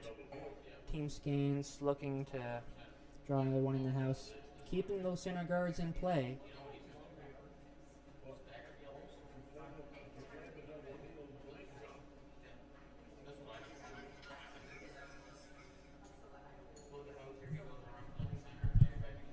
If they look at the wing here, he's probably going to play he's going to draw around this stack of guards. So, this is a very usual situation for skips with hammer. They got one in a good position in the 4 foot, or even the 8 foot at this point, and they'll put one out to the wings. And they're just taking, again, play away from the center line and from the button and opening up that scoring area. So Spencer is going to try to get to the tee line here, maybe even level with his one in the top 8 foot. Just sitting the 2 points here is great. Skeins is loving this. That would make for a very interesting.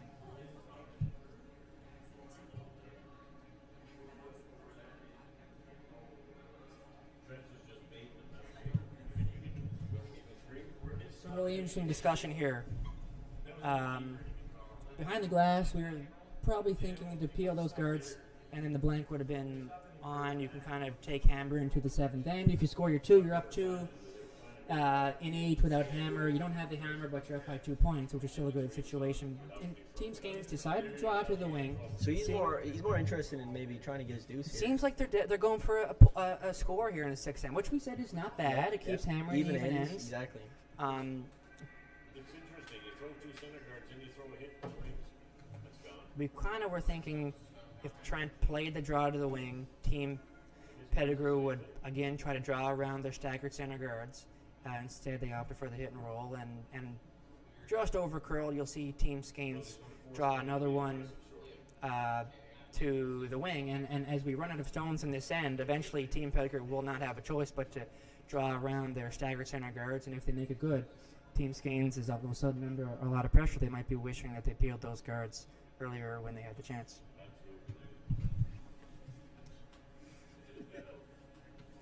So, like I said earlier, we love to throw the rock we just threw.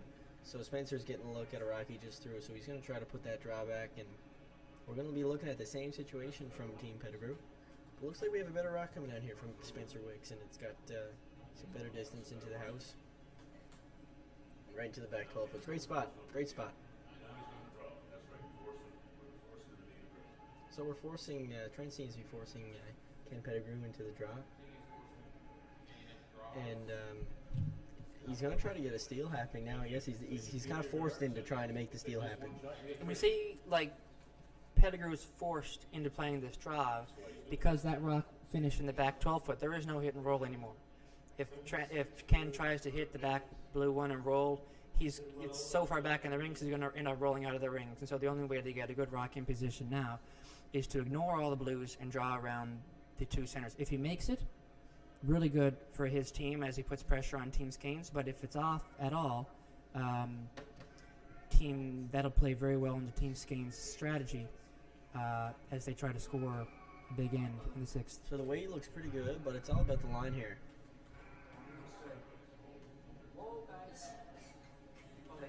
unfortunately just chapping off the one in the top 8 foot and revealing itself open. So even though it's open, it's probably looking as though Ken is going to have to be forced into the same shot again, going all out in this 6th end. So having just thrown it, they'll know this path, they'll know this speed, and you can expect a good one.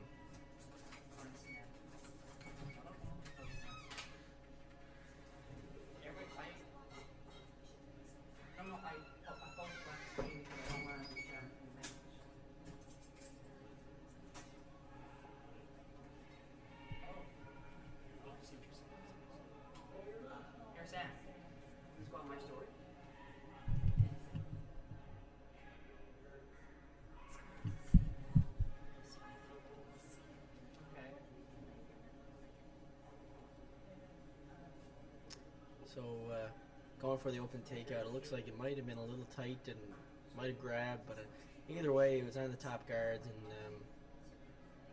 Ken getting kind of what he wants here. He might have the opportunity to guard the one in the top button to a really good position.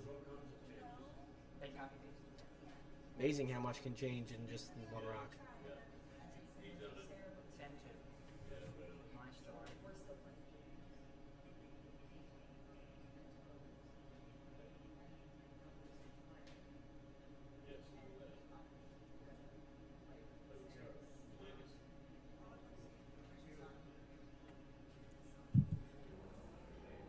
Sometimes that just doesn't quite do what you want it to do. So we're seeing a bit of a bewildered look from Trent's game, trying to figure out why the heck did that happen.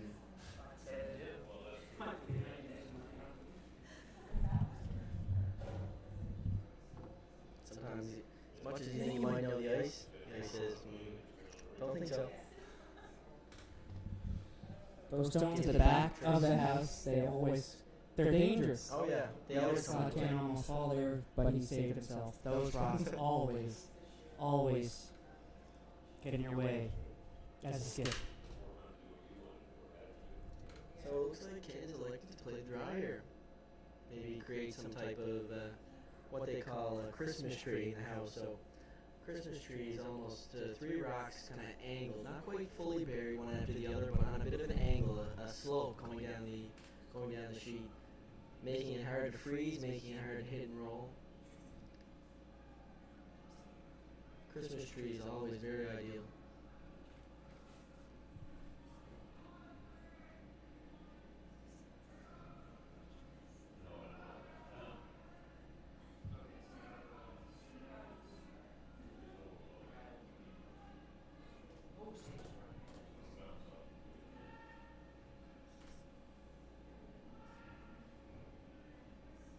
Kent will be quite content with the outcome of that rock.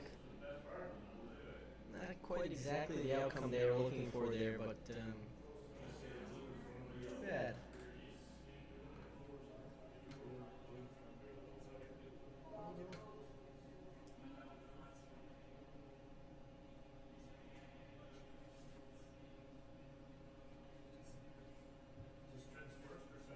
This is Trent's second.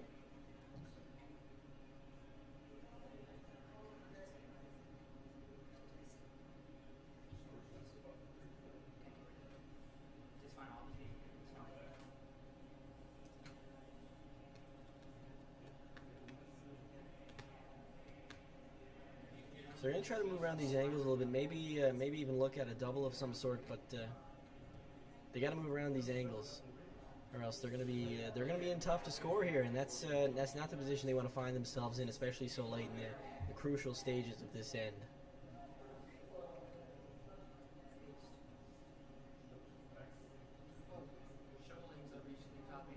So here comes Trent's last rock here in this 6th end. Mike's hitting it early. Trying to hold the line here for Trent. He's hitting it hard. Is he holding the line? He gets it by the first one. Great shot.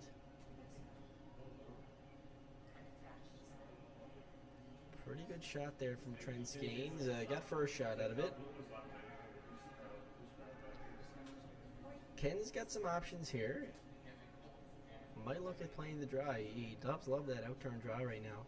However, Blue Rocks at this point are dangerous. He might start playing some search and destroy at this point.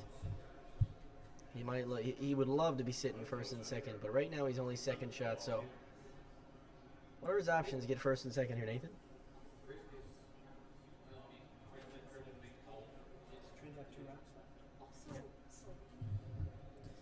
So Trent has hammer, so if you're trying to force, you're definitely happy with the steal, but the house is looking pretty open at this time, so you're probably thinking force. Those two two blues, you could double them out, but you can't because of the center guard, so that's not really an option. I'm thinking of the wide out turn draw, back of the 4-foot, may kind of be your only option. You could play the intern, potentially hit that blue one top 8, Sam. What do you think about that? But then you just leave the out turn draw for Trent, so I'm not sure. Some options here, as you can see, why the team is discussing. One thing Team Pettigrew does not want to do is allow Team Skeins the opportunity to score a big end. That's right. In this crucial 6th end. Yep. So He's just trying to avoid a big score here.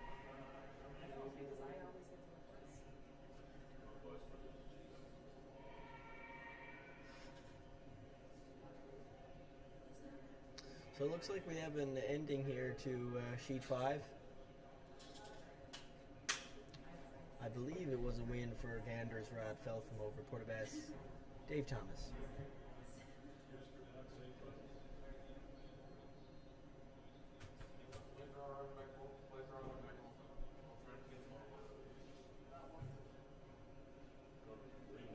So Rod Feltham's Ganders Rod Feltham will be very, very happy to take his first win here.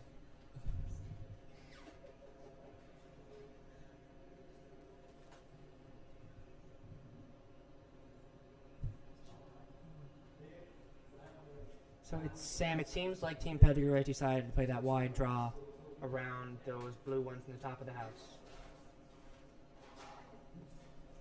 With an ice surface this good, and with stones that curl so much, it's really easy to draw, to Just about anywhere. make good come arounds. And as we can see, these rocks in the top 8 and the top 12 are now going to act as guards. So even placing one here in the back 4-foot, be happy with that. For sure. Sweepers are on it. So looking You up see and them down. letting The up here weight, at the the weight hot looks line. pretty good. It's a good sign. Now it's all about the line. Sliding. Line looks a tad wide. Oh, look at that Weight come looks down. Here, heavy. Again, That's a lovely shot there from Ken Pettigrew. for sure. A little heavier than they wanted to, but still behind cover and really make Team Skeins had to make a nice shot here. That back 4-foot spot, they were always going to be happy with that. Just being shot rock was key there. Forcing Trent or Corey into a nice draw or some type of run back. But looks like Trent is pointing towards that draw to the top button. Tough shot, certainly makeable. For sure. Like we just talked about with all the curl we're getting tonight, you can get there. And you have that yellow one as backing if you need it. Not ideal, again, but it's always there for you.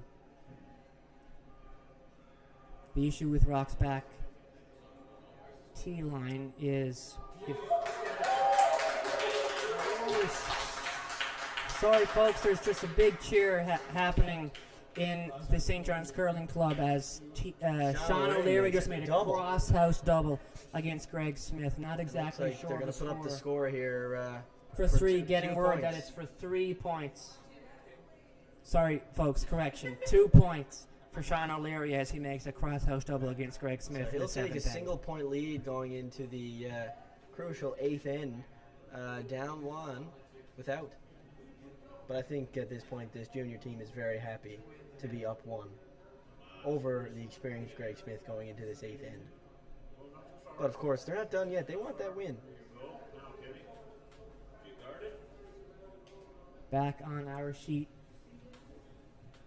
Corey just drew one in to the top 4. Weight was really good. Didn't quite get the line they were hoping for, but again, with Pettigrew coming heavy on his first rock, behind T-line, it's difficult to remove that blue rock just thrown by Corey.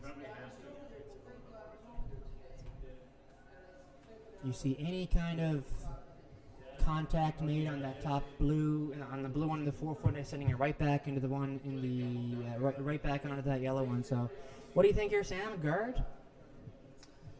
Certainly options. But how do you like that freeze? Just Freeze on the freeze top blue one? one.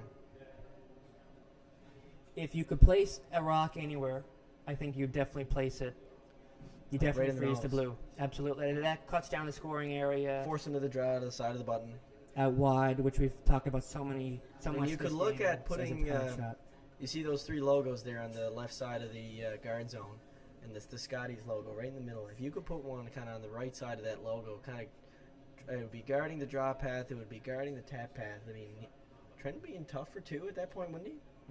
You probably want to make sure you're guarding that blue one, or else they can play weight through. You don't want to leave a hole; they can play weight through. That's a good point. But if we build on your concept and we just move it over a rock or 2, that does the trick.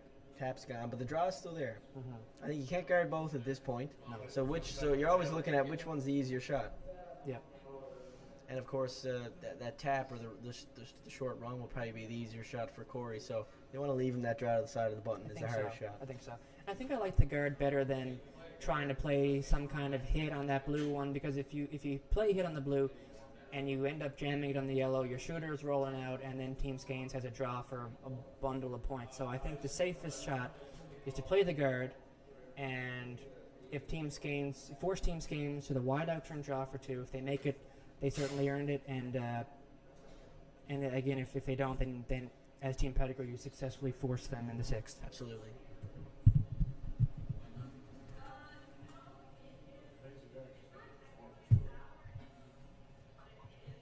Yeah.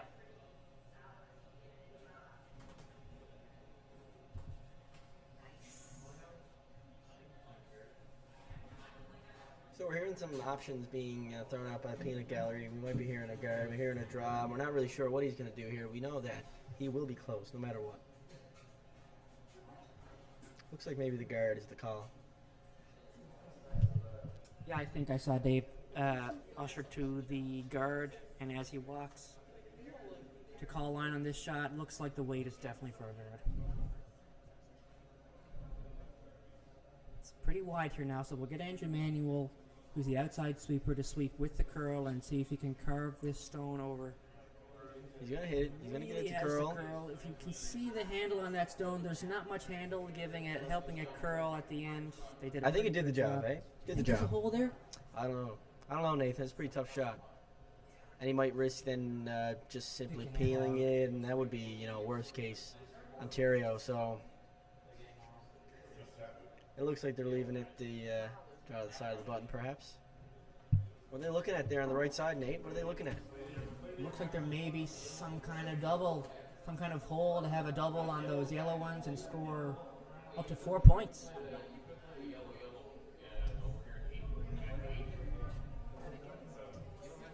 That double looks pretty tough. They only got about a quarter of a rock there on that side, and they need a bit more than that to make that double. Yeah, do you think, is there any risk in playing that shot, do you think?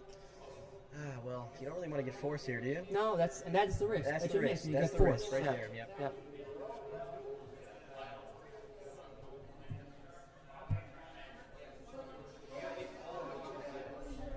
Of course, if you make it, you score 4. It's Risk versus reward at this point, hey? The reward is pretty good. The reward is 4 points looks real nice on that scoreboard, but 2 is even better. Well, not quite better, but better than potentially only getting 1. well. You have to come so close to so many rocks. If you tick one, They're going for it here. who knows where the rock is going? They're going They seem for it pretty here. close. They're sweeping it. Well, come off. Really close. Oh, It's a lovely fantastic shot from Corey Shoot. Looks 4 like points. Great shot there by Corey Shoot. even picked out the back one for a 4 points, 5 or- score. 5 score. 5 score. Looks like maybe a 5 score there for Corey Shoot. after Corey that great Shoot, shot. an amazing double takeout through the port for 5. Opens this game. Wide open. Game plan smashed in half.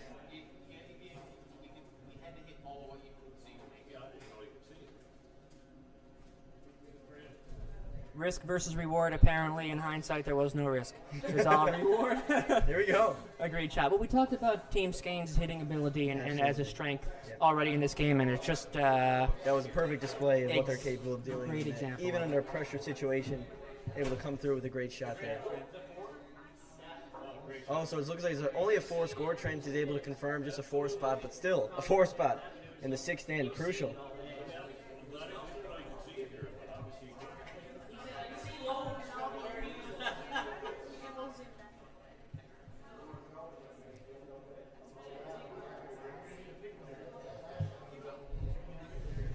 one good thing about this game. Well, there's always many positives, and of course, kind of many negatives. We tend to focus on the positives.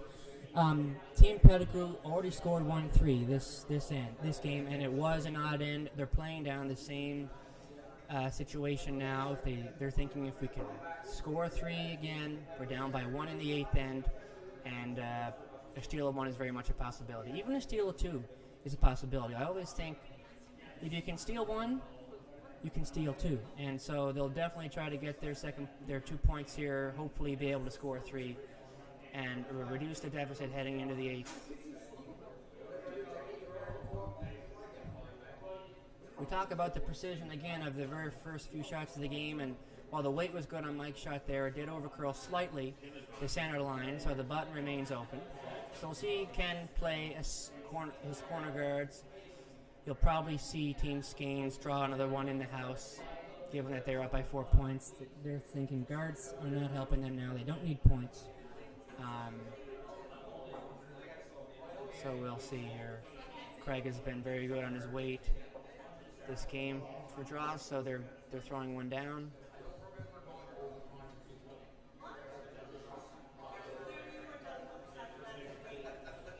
Another well-thrown corner guard. And we see Corey ushered to have this blue one drawn into the house, just as we suspected.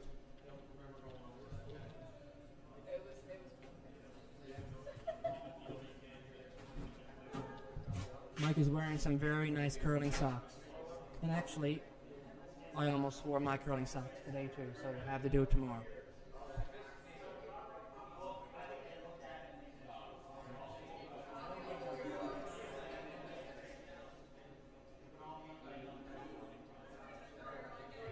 As we get to the latter part of this game, the ice is still curling a lot, still a good speed, and it's a very great time to shout out the ice crew here at the St. John's Curling Club, led by Harold Walters, and we shout out to Evan Kearley as well for preparing this amazing ice surface.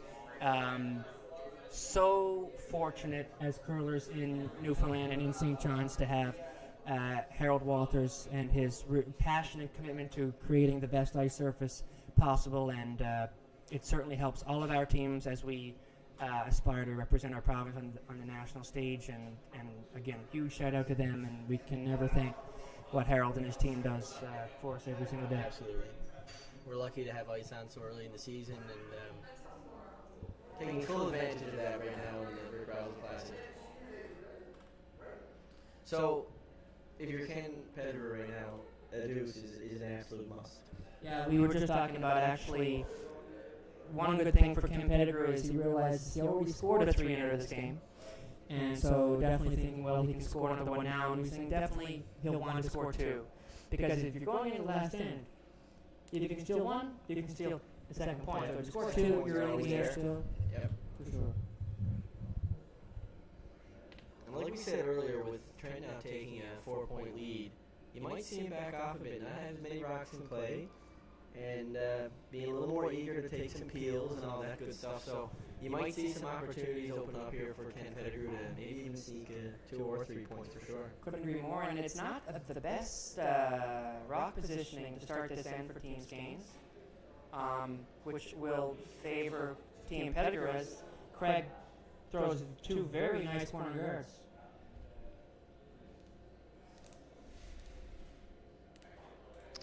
Looks like Ken is motioning to freeze that top, the blue there in the top of the 4-foot. It's all about changing angles at this point, moving rocks around to make them better for your team And and get for what your game plan is. Yeah, get your rocks in position where you can use them 2 to 3 rocks from now, promote them. As an update here from Sheet 4, as we said earlier, Chandelier had taken a 1-point lead going into the final end of this game, and at this point, it looks as though that blue rock and the yellow rock surrounding the side of the button are very close together. It's hard to tell at this point who is actually shot. So Greg motioning in for maybe some type of draw. Maybe, again, as we said, moving those angles around might be key for him right now. So Yeah, it's hard to describe because we don't have the visual on screen, but we got mate and skip rocks still to come in that end. So 8 more rocks to come. Lots can change. Yep. So we're Team O'Leary has a 1-point lead, and there is currently 5 rocks frozen in the 4-foot. we're eager to see the outcome of this game.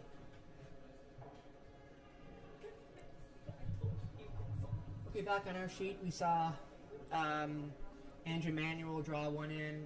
A little bit of an overcurl, but still, hopefully, will be usable later on in the end. And now we have Team Skanes throwing up a center guard, just trying to lock everything up for Team. Looks like this one's hanging on a bit, so they're going to try to get a little bit of a chap and lie here and roll it in towards the center line, and that'll play just fine. Although not exactly the call that was originally made, but they're happy with that.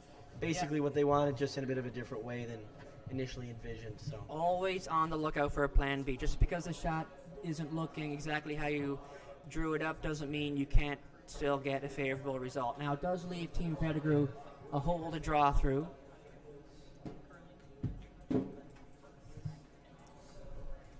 It's an interesting situation. If Team Pettigrew makes this draw through the port, I don't think they'll be shot rock, which means Team Skanes will be shot rock behind a bunch of guards. You may see Team Skanes throw up another guard and say to Team Pettigrew, look, try to figure something out here, because it may not be an obvious shot. So again, a nice looking shot, but they're not shot, so you may see Team Skanes just throw up another guard.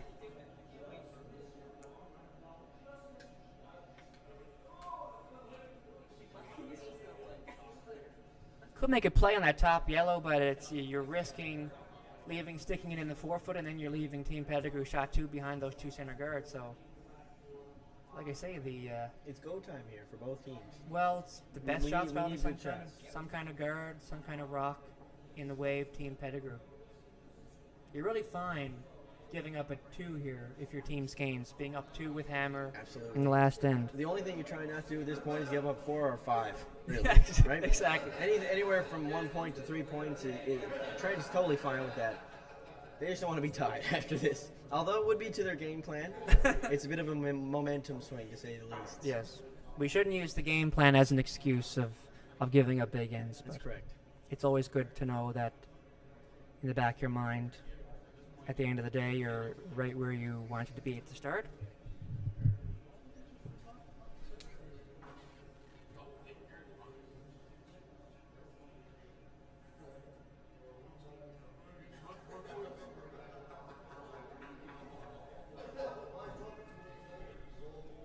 So Trent's playing some kind of freeze, looks like, into the rings here. If he can get his blue rock right in front of the yellow rock, he'll be able to use it later in the end. And it'll also just be another rock in the way of Team Pettigrew.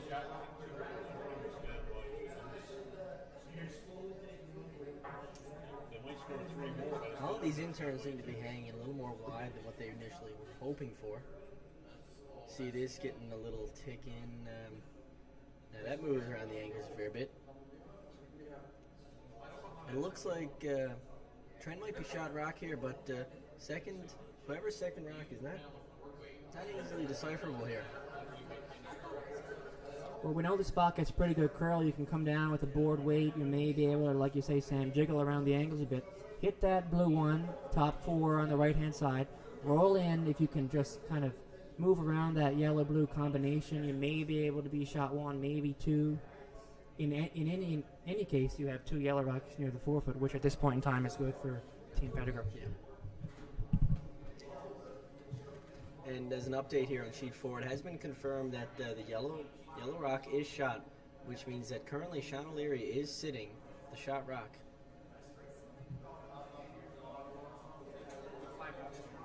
Trying to put the guard back up here. 5 rocks to come after this one.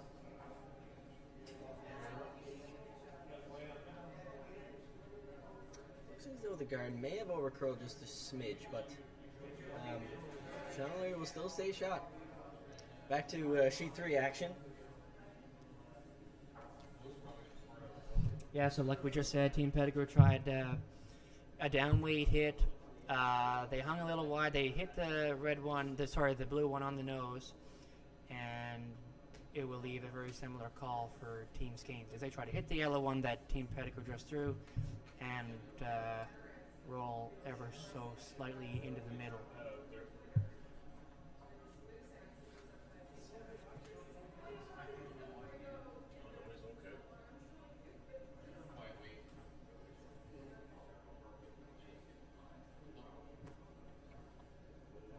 Sam, is there some kind of double there now to be shot 2, do you think? Maybe if you throw it hard enough, might be a triple. Yeah. We hit that blue one top 8 on the right-hand side, a little bit on the high side, and run it back into the yellow. The yellow hits the blue out. Hopefully your shooter stays. And that blue one in the 4-foot might clip the blue one in the 8-foot on the way by. You might get all the blues going. Yeah, moving those blues towards the 12-foot is ideal for Ken Pettigrew in this situation.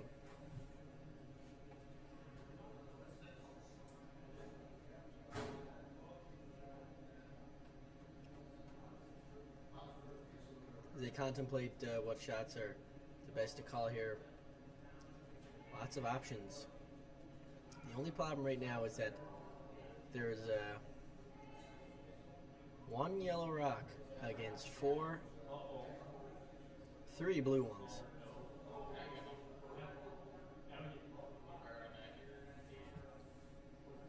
So Ken is going to try to find a way to get some more of that yellow colored rock in the house, because those blues aren't going to help him score any points. So as Dave Noftel sets up in the half for what could be a very key shot at this end.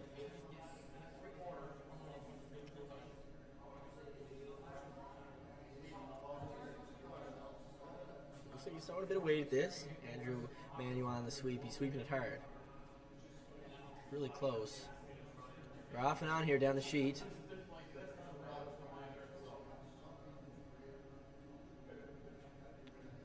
Alright, so one of our blue rocks have left the house, and now Ken does have 3 rocks in play. Can he get the wide ones to come into play at all this end? That's what's going to be key in the outcome of this end.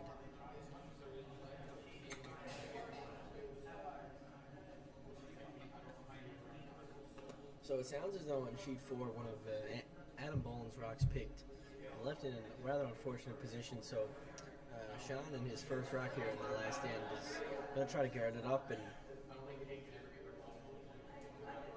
it'll be tough for Greg Smith. Scores 1, but he is Greg Smith after all, and he'll find a way.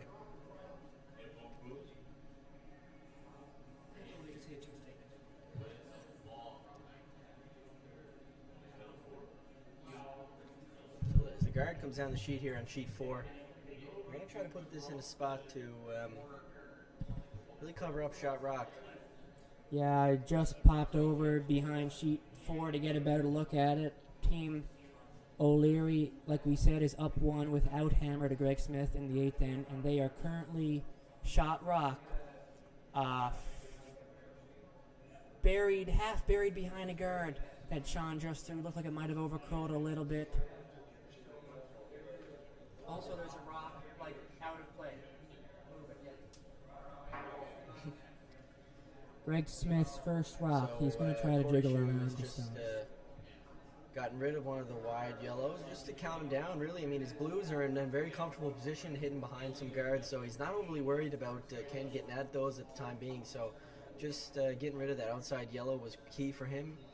So in doing that, he's leaving himself potentially shot 1 and for sure third shot. So he's happy with this situation as we end into the latter stages of the 7th end.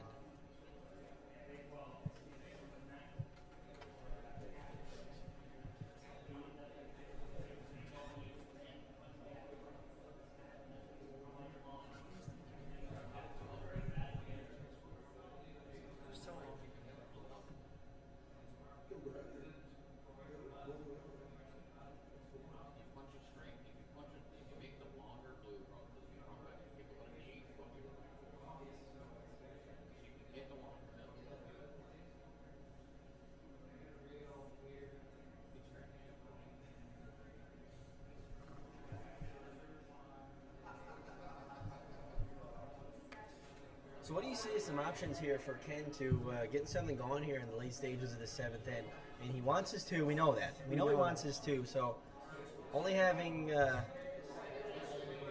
rock there, we're not really sure. Well, and with that corner guard up there, I think there's an in-turn draw path, but it's pretty tight, in terms of getting around those in the top 4. Some kind of raise with the yellow one on the left, but you're risk kind of hitting out your own. I thought about also peeling the guards, opening it up a little bit. Looks like Ken is going to run the yellow one in the top 12, try to run it straight back, leave his shooter there to act as a guard, and run that yellow one back onto the red in the top 4. Hopefully stick it around. Might lie 2 buried if he hits it just right. Again, with this shot, you'll want to keep the weight down in case you hit it a little off, because you don't want to hit your own yellow rock out of play. So I'd say Ken's playing a down weight, run back, trying to keep his shooter as a guard, and take out that blue one to be shot 2. Will he be shot 2 after this? I think so if he hits it right. Key shot here in the 7th end, Ken Pettigrew. His rock coming down the sheet. Looks like he's a little wide, and Dave Noftel's motioning Andrew to get some curl out of this rock. Looks pretty wide. He might be able to get that back blue to get some something going here. So he's gotten the back blue, and he has stuck around. So now what used to be 3 rocks for Trent Skanes is now 1 lonely rock in the top of the 4 foot. So should he be worried? Well, if he makes his hit and roll, he should be able to get at least 3rd shot. So Ken's short run back on that top yellow one would only be for 2. Again, if this rock happens to roll out and Ken has a shot for 3, then yeah, there's definitely will be some worry in Team Skanes. But I think as long as they can stick around here and outcount that rock in the top 12, then Trent should not have too much of a worry. Pettigrew will have a pretty hard shot for. So Sean O'Leary here in the sheet 4 here in the 8th end, he was looking at some type of double attempt. However, just staking out a little wide, he racked on one of the wide guards. So unfortunately, leaving Greg Smith's shot rock. But he is Sean O'Leary, 2nd and maybe even 3rd rock there in the top and back of the 4 foot. So I would say Greg feeling pretty fortunate there to get a miss out of Sean. Tough shot for Greg's 2nd point. We'll keep you guys updated. Greg is about to throw his last rock and the final stone of the 8th end. Yeah. So does he have a shot for his dues here, Greg Smith? Yes. To win? Yes, he does. He has the side of the button. He's drawing the side of the button for his 2nd point. Exactly. Whatever for the Skip win. wants, what they dream of in every 8th end situation is a draw to the button to bring your team to victory. Back on our ice, we saw Team Skanes hit the yellow one on the wing. They stuck around, which means Ken Pettigrew has a pretty difficult shot for his 2 points nonetheless.